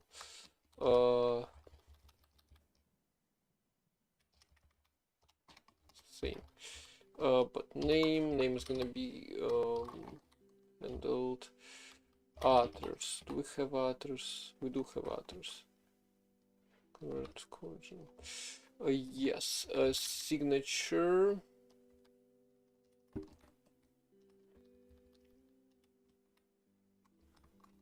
I guess I could move signatures well out.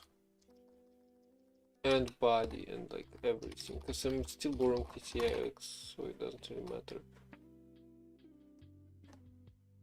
It's just that I convert types here separately, and I guess names as well, but it's not a big deal. And here, I don't need to def ID because it's already def ID. For signature and body, I don't have a body. Authors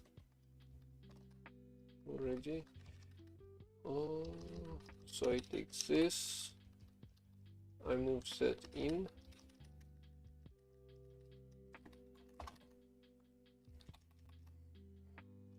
and map, I already have a map. It starts now.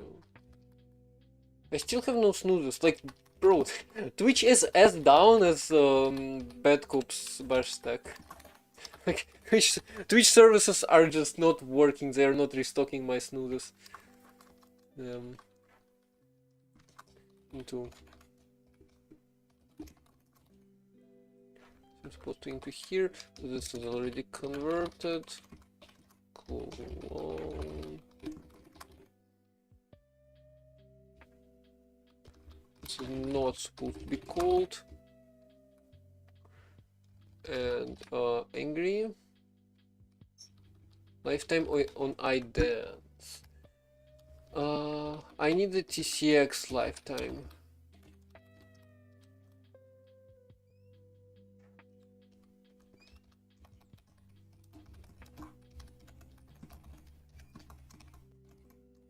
Thank you for the follow. Euphorium.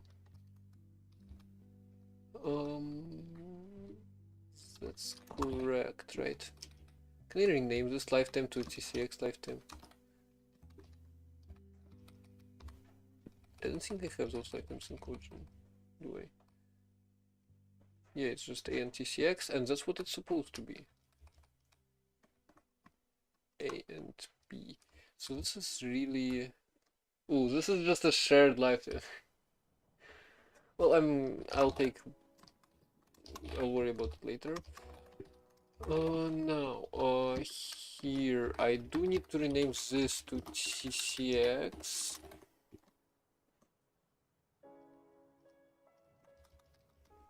Same goes here. So idents are borrowed for TCX lifetime. Right. Should work. I think. But we'll see if it doesn't.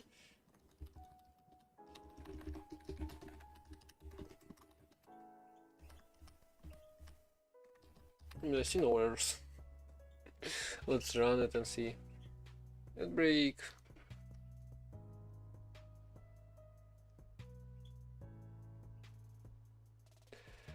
Yeah, so that works. Now we just need to use it. Let's go.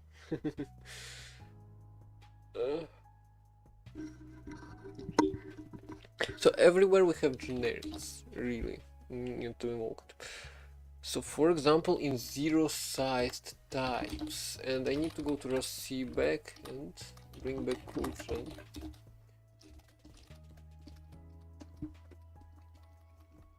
So here, generics.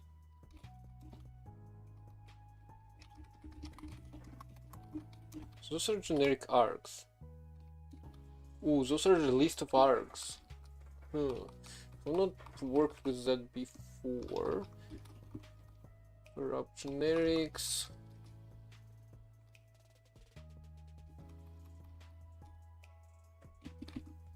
So I need to convert generic args back. And do I even have generics? So like usually generic map is created from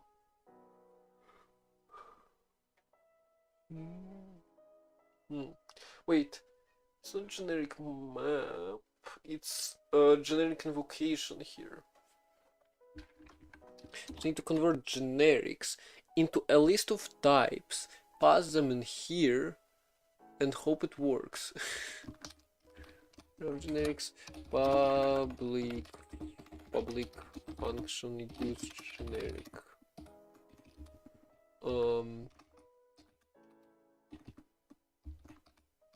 Your generic name.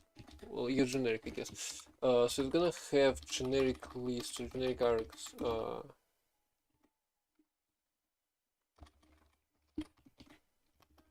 Generic args.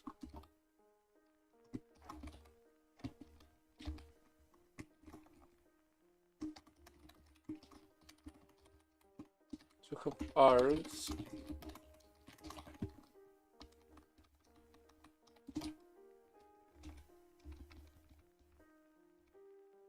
I need this. Which one? This? I guess. Is this a slice? It's a list. Hey. This is a row list. Yeah. I ran out of snoozes and the Twitch is not giving me more. For some reason. But that break should be over now.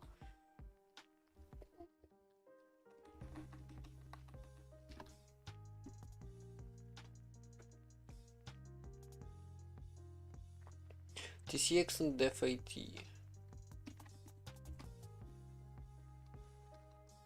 So, I have args, and the other thing I need is name. And the other thing I need is a backend as well, because I might invoke the macro. Okay, backend impulse declaration backend. I should ideally separate it.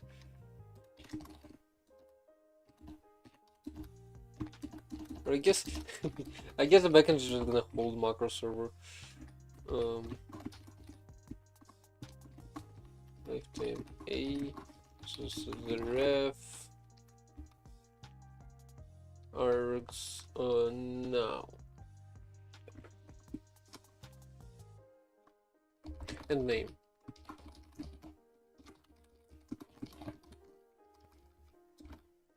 Or I guess convert pass. Convert pass is gonna return a string, yeah. So types use generic backend, which is self backend, which is a cogent backend, which is an issue, but it's fine, right? What am I creating in the end? I have no idea. Well, in the end, a universal thing that solves all the problems of humanity. No. How do I explain it? It's just an interface between frontends and backends for compilers and transpilers.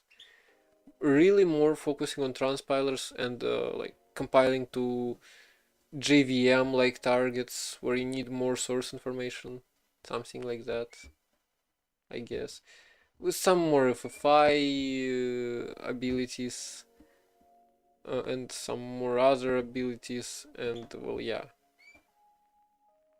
just take a look at readme.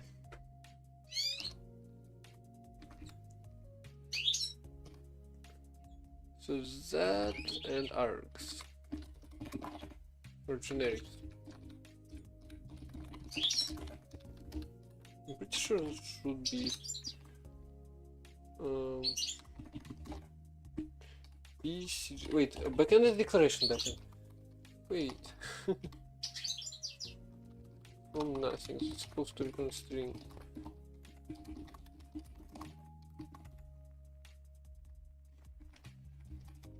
Or ISTR, so symbol. So if A is empty, I just return name into, otherwise back and macro. Invoke macro name args, name into args, so that args equals match args. Wait. Equals args ether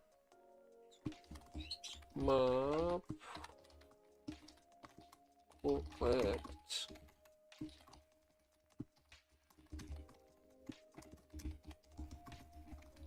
And here I need a slice of them.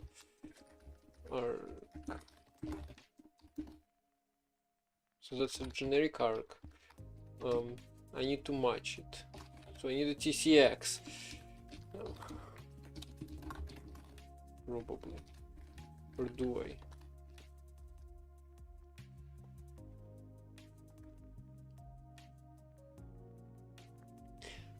Inherent generic arg for generic arg what? Rebase onto type at I, huh? Const at, is there kind or something? Into kind, there is kind.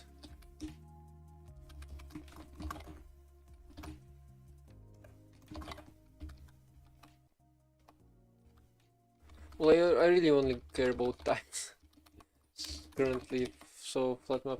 We also have cons, but man, later. Let's see type here. So we'll import use generic archind.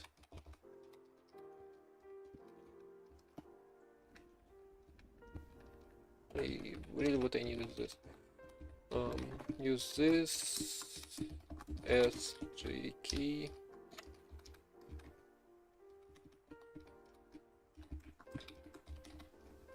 JK. I'm missing another dependency.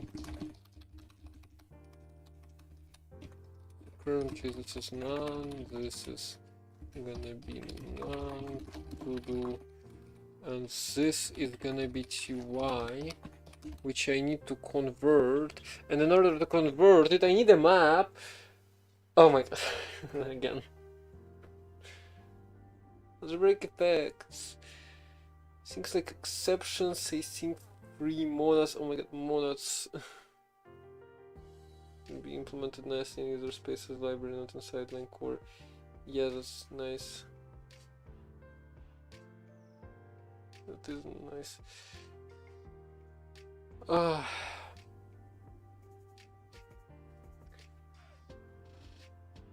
Send image for context in Discord. Here's my cursor.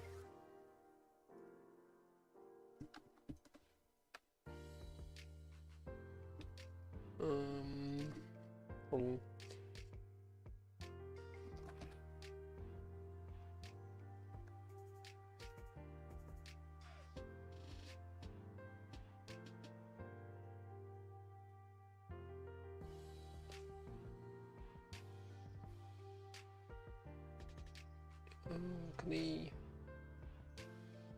Can I pull this out?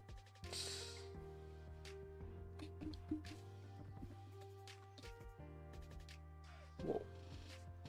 There. Effects, exception, throw, string to never. Oh my god, that's just like. Okay, sorry.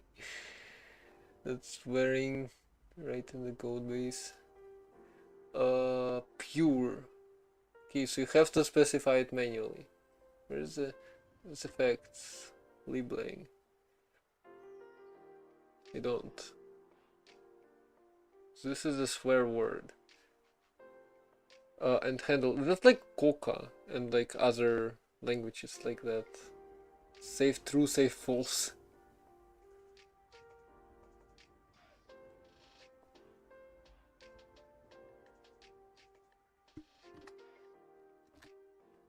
So yeah.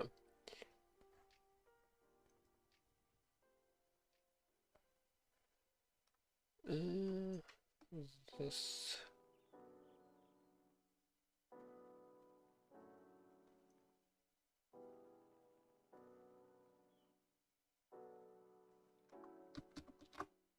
Oh no, Discord age verification is there.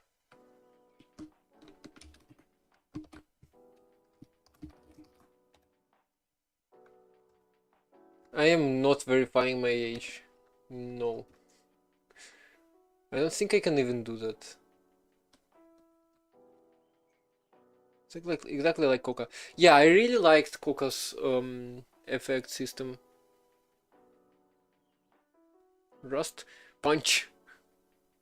That's Nigel's, I'm pretty sure. Could just woke up.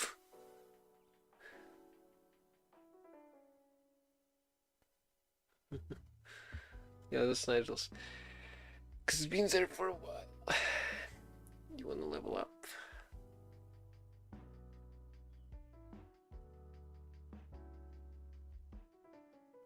It's Nigel's, it's caught. Otherwise it would have disappeared like forever ago. Oh. Yeah. 50 XP, level 18. Wow. 3 XP. This is just how it works. You leave a plushie out, free XP.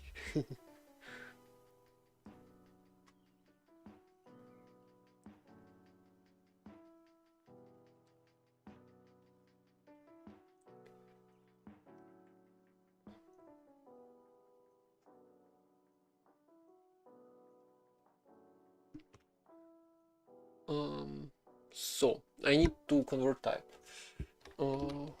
Here convert TCX backend TY map. So I need TCX and map in here. TCX TY CTXT underscore. No, this requires codegen context. This requires codegen context. So wrap generic it's okay, but for this I will go to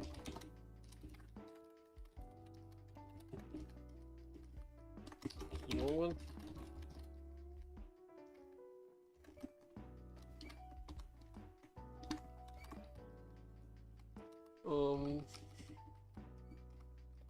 Codegen block. So here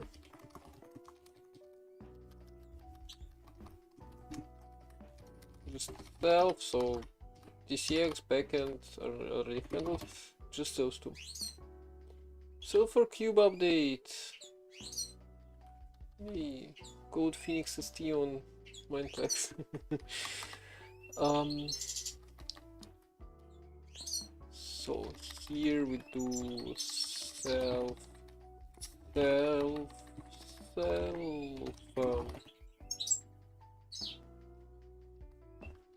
this is types convert. Types is create types in fact.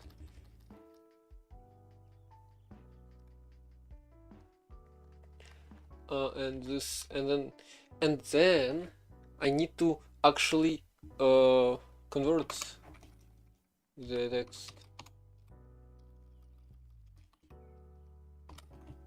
Wait, do I need to make this a separate function just to allow this? Yeah, exactly. Oh no, I need to have it as a separate function, dude. I mean, I guess I could pass in a def ID, convert path, def ID. So in names, path name, generic name, TCX backend, declaration backend. Sorry for keyboard noises, aggressive keyboard noises. So yeah, we have DID and then we have generic list. Generic args.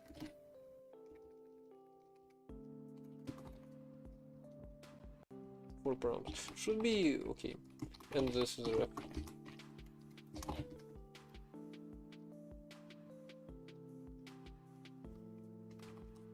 So here I'm gonna get rid of that. Let name mute name equals convert path TCX def ID, or I guess I can rename this key now, and I guess I can rename this to key as well.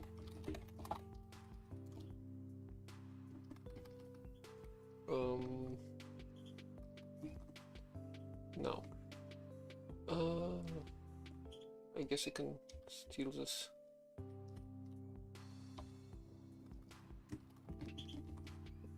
And types args, well really I just steal this because this is more ready. So we have a name, then we go args, filter map, converts, create types, convert map. That's why I need a map. Map, create types, generic map.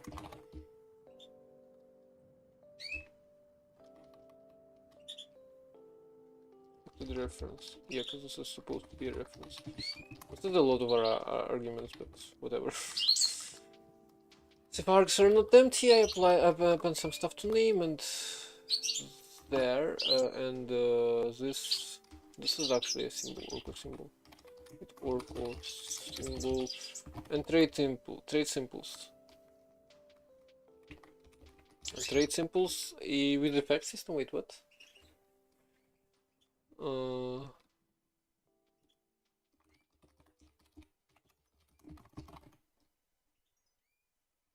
Semicolon. That's why it was always indented. It's like Rust, you like name for that. The type classes from Haskell.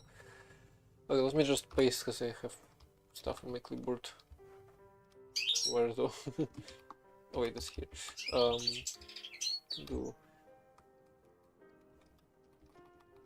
path.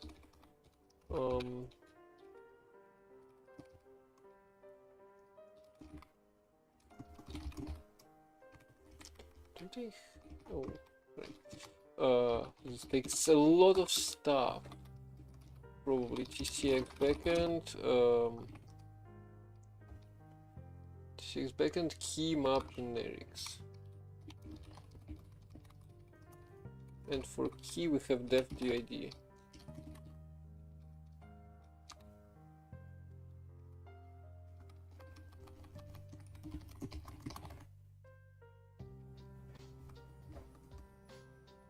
Okay, there's something in Discord.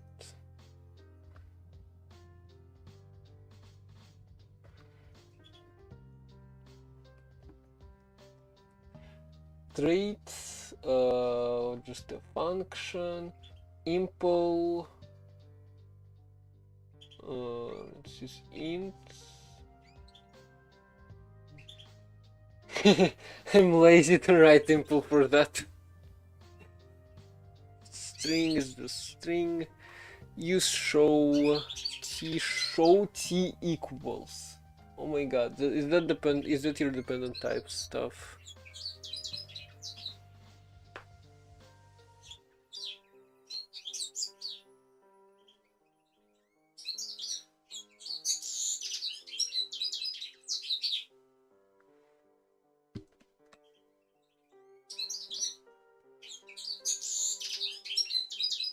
A bit unfortunate we can't distinguish between comp time and runtime.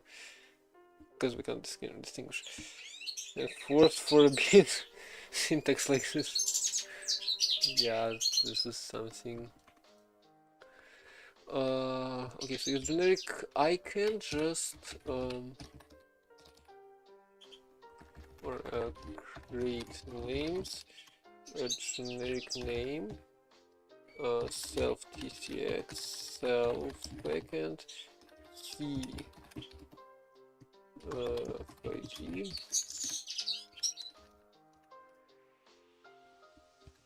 Like that. Map.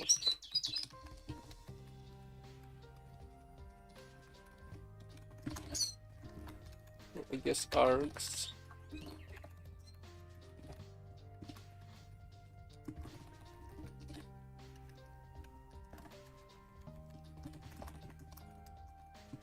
So this, and then I can also do pub fn convert y self y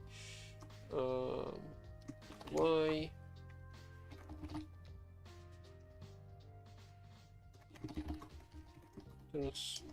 oracle type create types.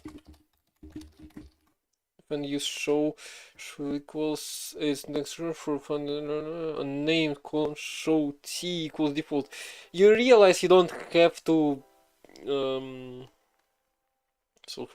realize you don't have to just drop stuff if it's a different syntax. I mean, yeah, dropping a name, but like equals default, you could probably replace equal sign by something. I mean, can you? I mean, fair, yeah. I don't really have any better, better syntax ideas. I mean, like, so your syntactic sugar is just dropping words. But like, when you think about it, does it really matter? better. I mean, do you really need an equal here? Because for unnamed, actually no, we do. Yeah, I don't have any better ideas for how to do that. Option. Oh right, that's also optional.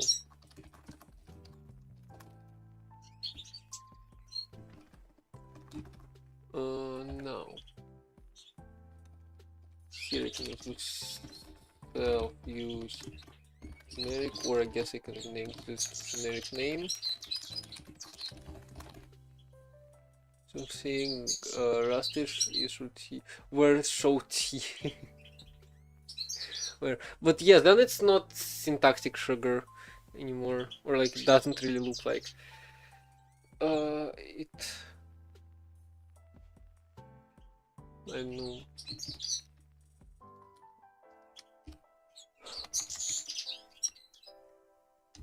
Starfunk.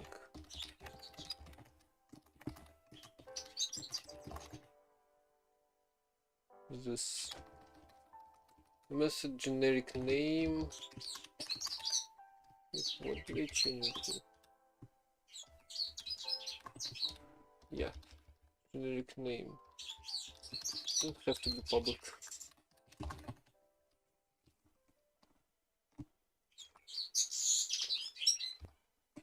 And convert.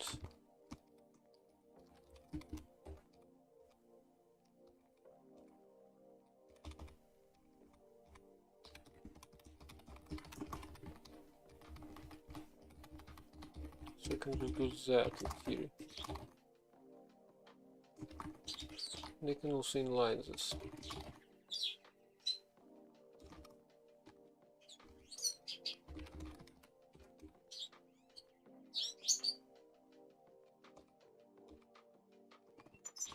Let's go into operand.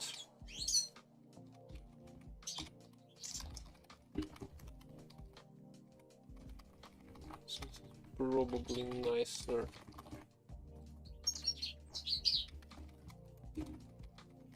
Only place. No, I don't need this in types. Wait, what? Why did they even have that import? Okay, let's see if it runs. Why does it need to? What did they just implement? Wait. Generic resolution, I guess. Like generic uses. So it should declare clone before using it or something. I don't have a lang. I'm not making another programming language. Macro could not be found, said Sage. Somehow I messed up macros.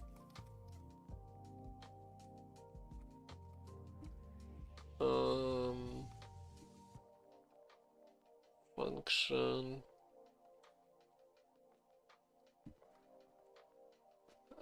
Declare function from a nearby. Yeah, mainly. I have made plenty of languages.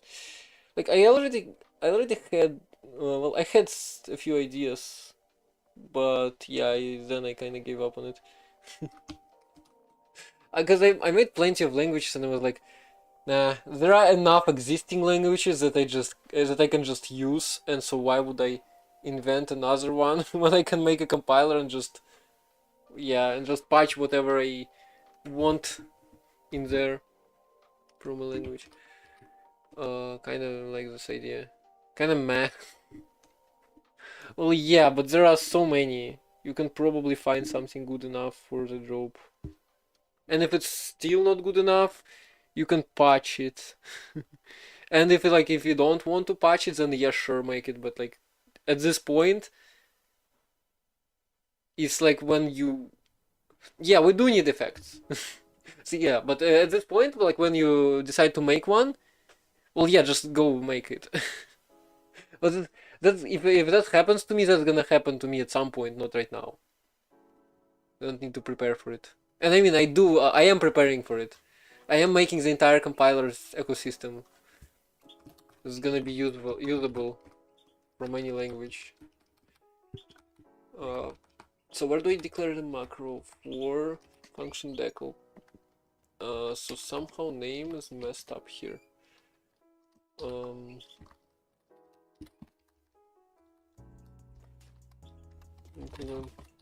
Declaring name.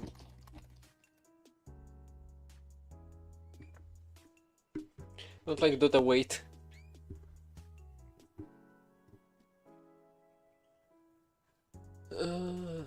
True. So declaring core clone. Oh no, so I'm declaring core clone. Yeah, cause the trait is different from proc macro. I cannot use derives.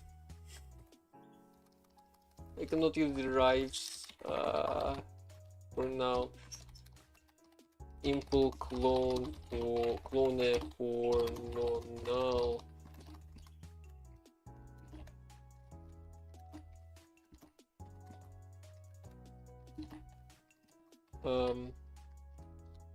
When clone self pointer self pointer. Is it that? Is it just that? For argument.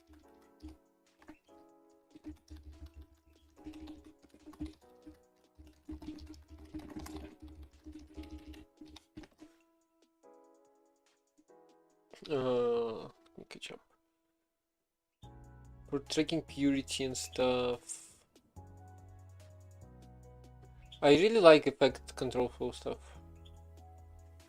Effects is not just something that. Oh, and yeah, that purity also actually. Extra compositional possibility. Sourcing looks like direct call. Yeah, that's I guess something.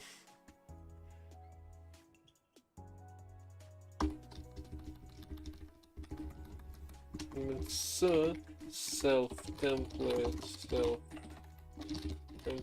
clone args self arg.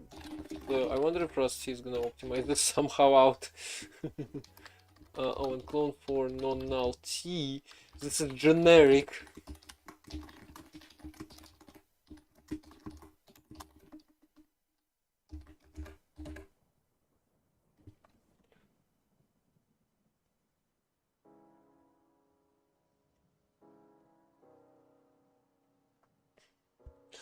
I think it depends on one part of it, sometimes part of a bigger context, sometimes part of another context, huh?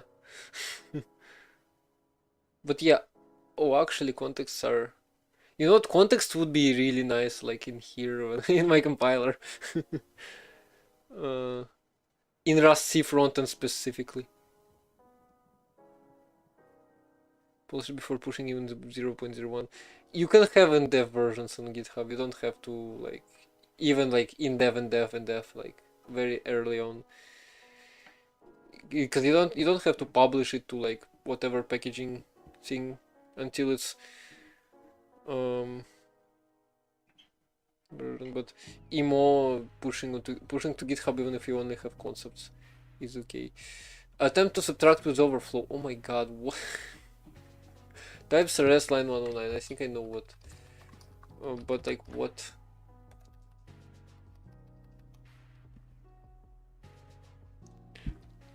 Try try catch.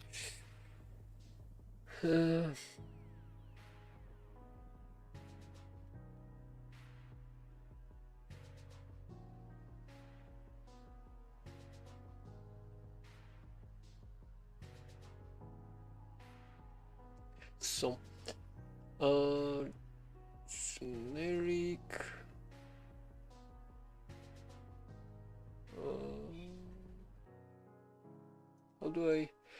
how do I debug why this happens? Why is this happening? Cause like it's when the map is wrong. And I guess I can try to stare at the backtrace somehow. So on cross C types 86. So it's a param. Yep. At 56. So that was a ref of param. I guess ref of self. Oh yeah, I think I know why. This is the self resolve. This is the self resolution. So this isn't function decl. So I'm trying to resolve self. I guess I must stop with offsets.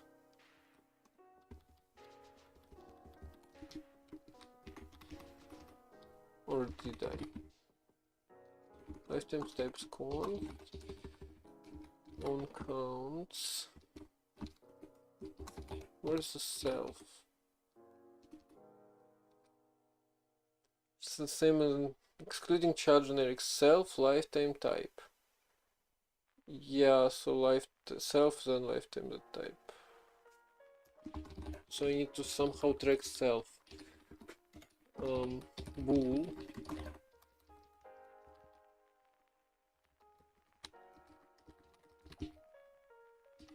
has self. So offset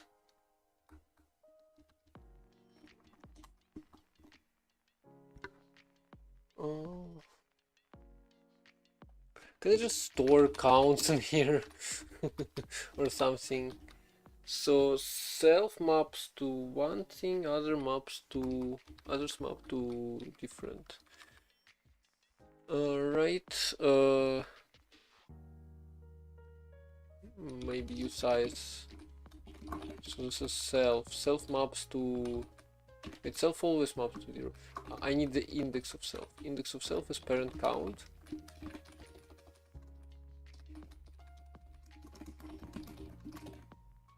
Then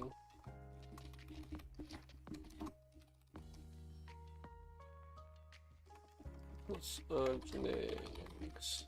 Yes, self as use size. I don't think I need a parenthesis here.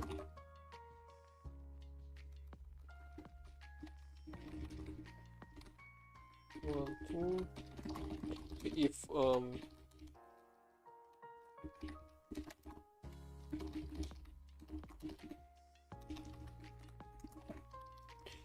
so if param index is as size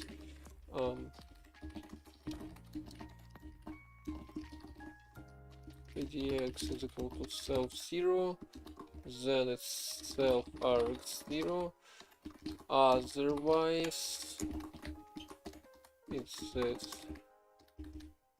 It's self 2 0 clone, and this is subtract offset, which should include it. Hi from work, how am I doing? I'm doing okay. Also, you misspelled my name. So still angry. Can I what can I debug in here? Debug param self. Just debug this.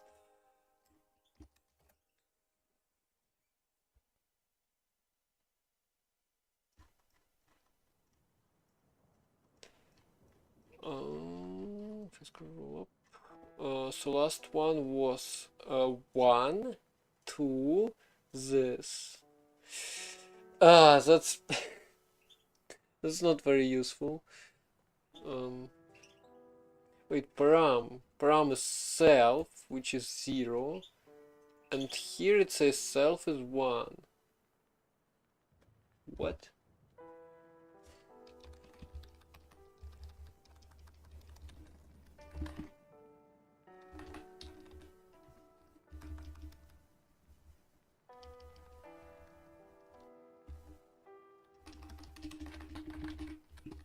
Generic param def.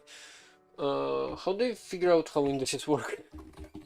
I guess I ignore parents then somehow.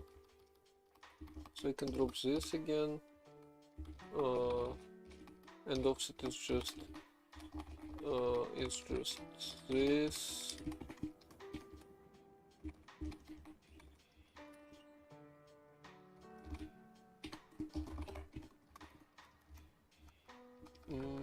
Then here I do dx is 0, then self 1 is 0, otherwise self 1 is 0, and then we can do that. Change this to 1. And this is gonna work. I don't know. Compiling.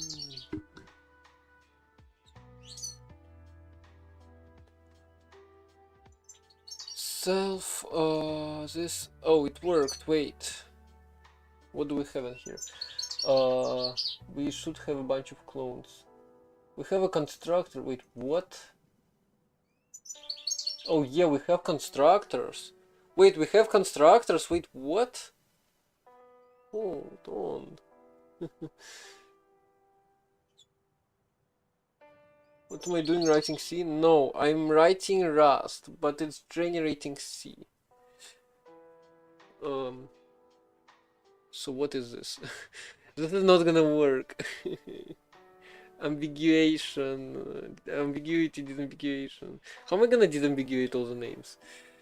It's gonna be a serious problem, but I guess I'm gonna be figuring this out later. Non-null U8 arguments, which includes this. Now, where are my clones? Arguments clone var1, var2, var3, var4. Wait, what? var5. To do statement. Wait, what? Hold on, what? Wait, what? I must stop formatting. I missed formatting somewhere. In here to do something like this. So this somewhere here, yeah, format. This is supposed to be formatted. And also I guess ref.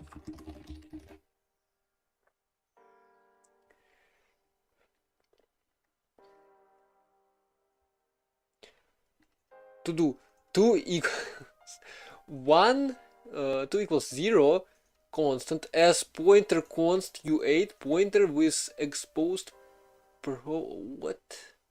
I think. But it's okay. So here we clone. So this, oh my god, what?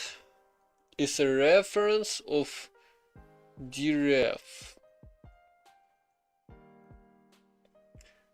So var3 is supposed to be a reference of dref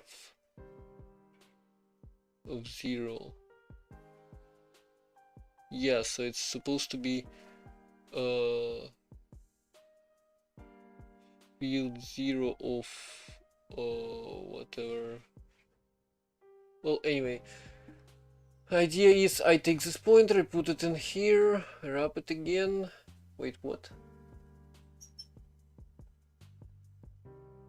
Ooh, oh, that's why. Cause yeah, so I think it optimized it. I think it inlined it. Yeah, that's the idea.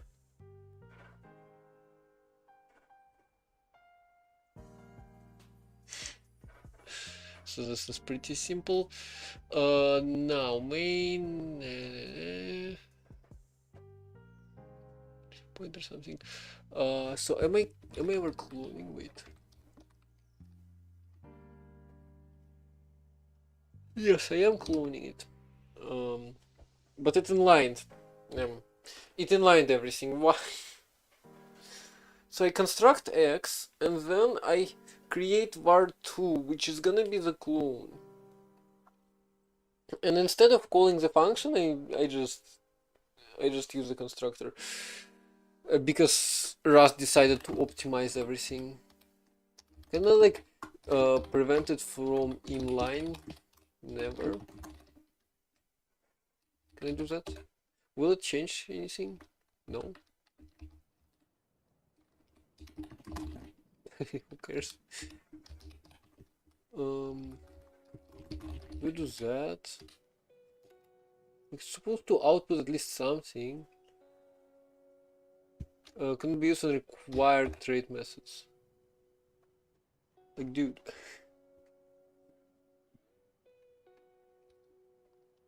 Yeah, whatever. Anyway. So, oops, I accidentally closed the terminal. So, somewhere I had extra debugs in here. Yes. I guess you can inline this. You don't have to cut here. Set parameter to 0, otherwise I'm just doing that. Let's save generic. Ergo creepy. This is gonna probably. Wow, so little. So removing dot into in operand 980.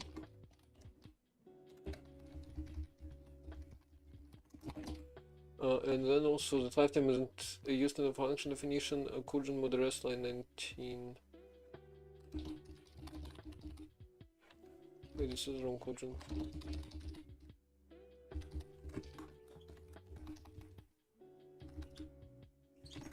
Wow, how did I miss this? No, because I had backend there requiring lifetime. Yeah, now lazy git, or do I need to lazy git it really? I mean, I can just let's run it for now. So we have clone, and by the way, this is kind of wrong because the name is kind of wrong. The name is kind of wrong.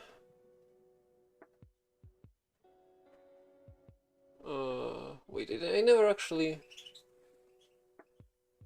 declaring. Yeah, so we declared the core clone, and then I didn't declare the impulse themselves. So that's an issue.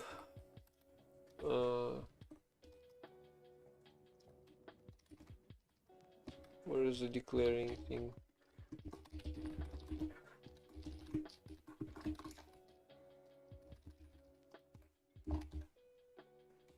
Here.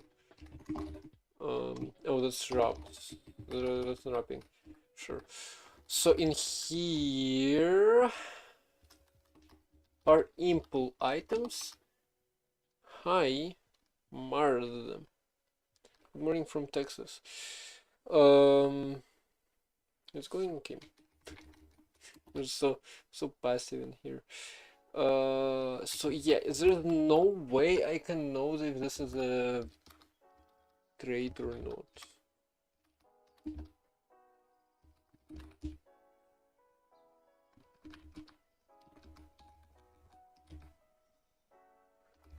Impul item. I'll refer to impul. I have impul kind.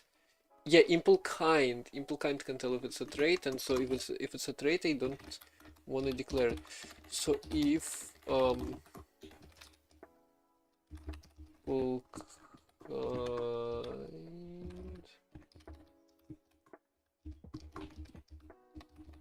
item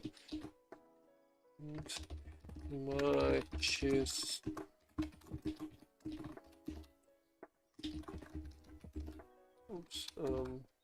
well, impul item impul kind. Impul item impul kind.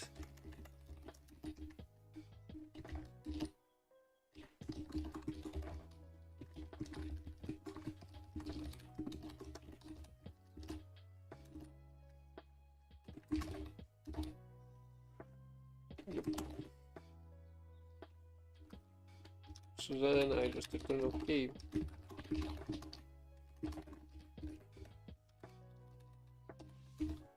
Does this explicitly use result? Error guaranteed. Yes, it does.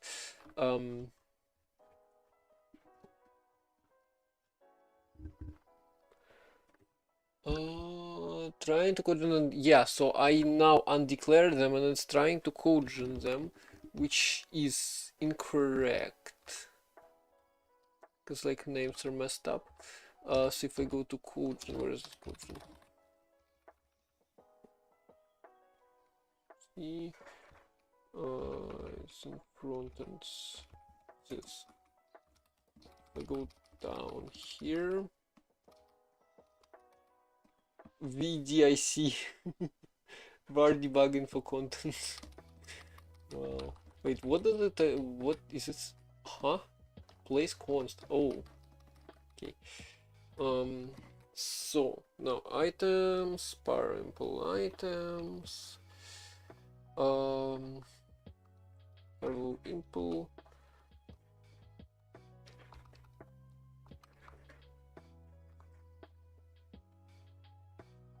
So here. Optimized MIR. So here I need to generate a function, but it's not getting the correct name. Because it's not using the trait function. It's using a different kind of name. So if I can how do I do this properly? It's also not generic, that's the issue. I don't know.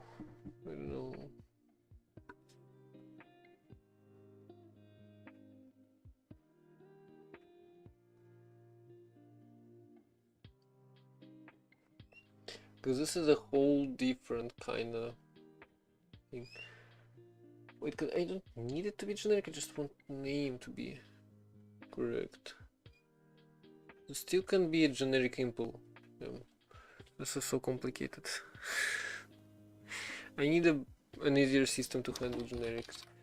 And that's just Rust C. That's just Rust C issues. I kinda need to revisit Rust C frontend, like rethink it partially, because it's a bit too complex. And also macro server probably needs to be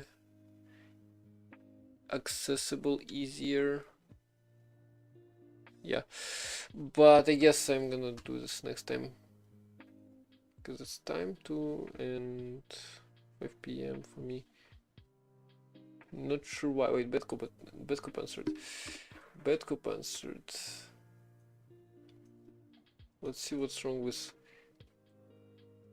Yeah, stuff dice.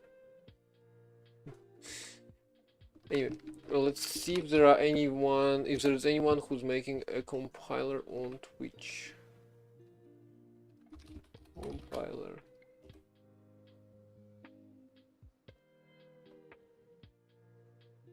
Yeah, no, I don't see anyone here.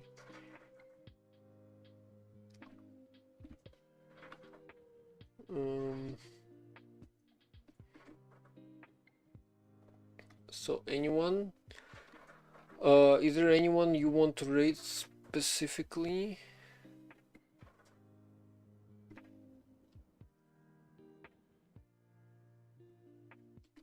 No. I guess no suggestions. What do we have in here?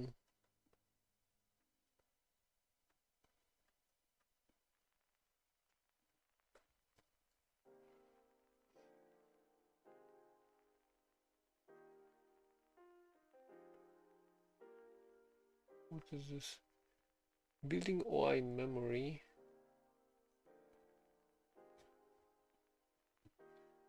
OI framework. Huh? Oh, Mars, you're here. What is this person doing? Take a look.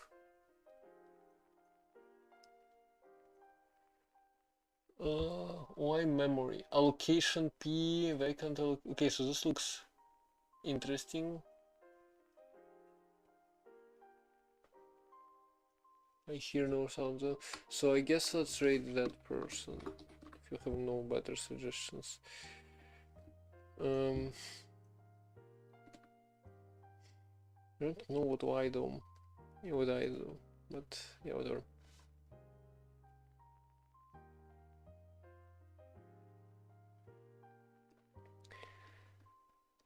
So yeah, thank you all for joining. I will see you guys next time, which is gonna be soonish. We'll rework Rusty frontend a bit because it's a mess and it needs rework, and that's what I'm working on.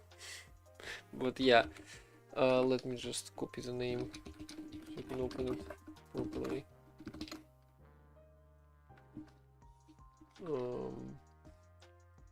I have an extra here. So yeah, see you.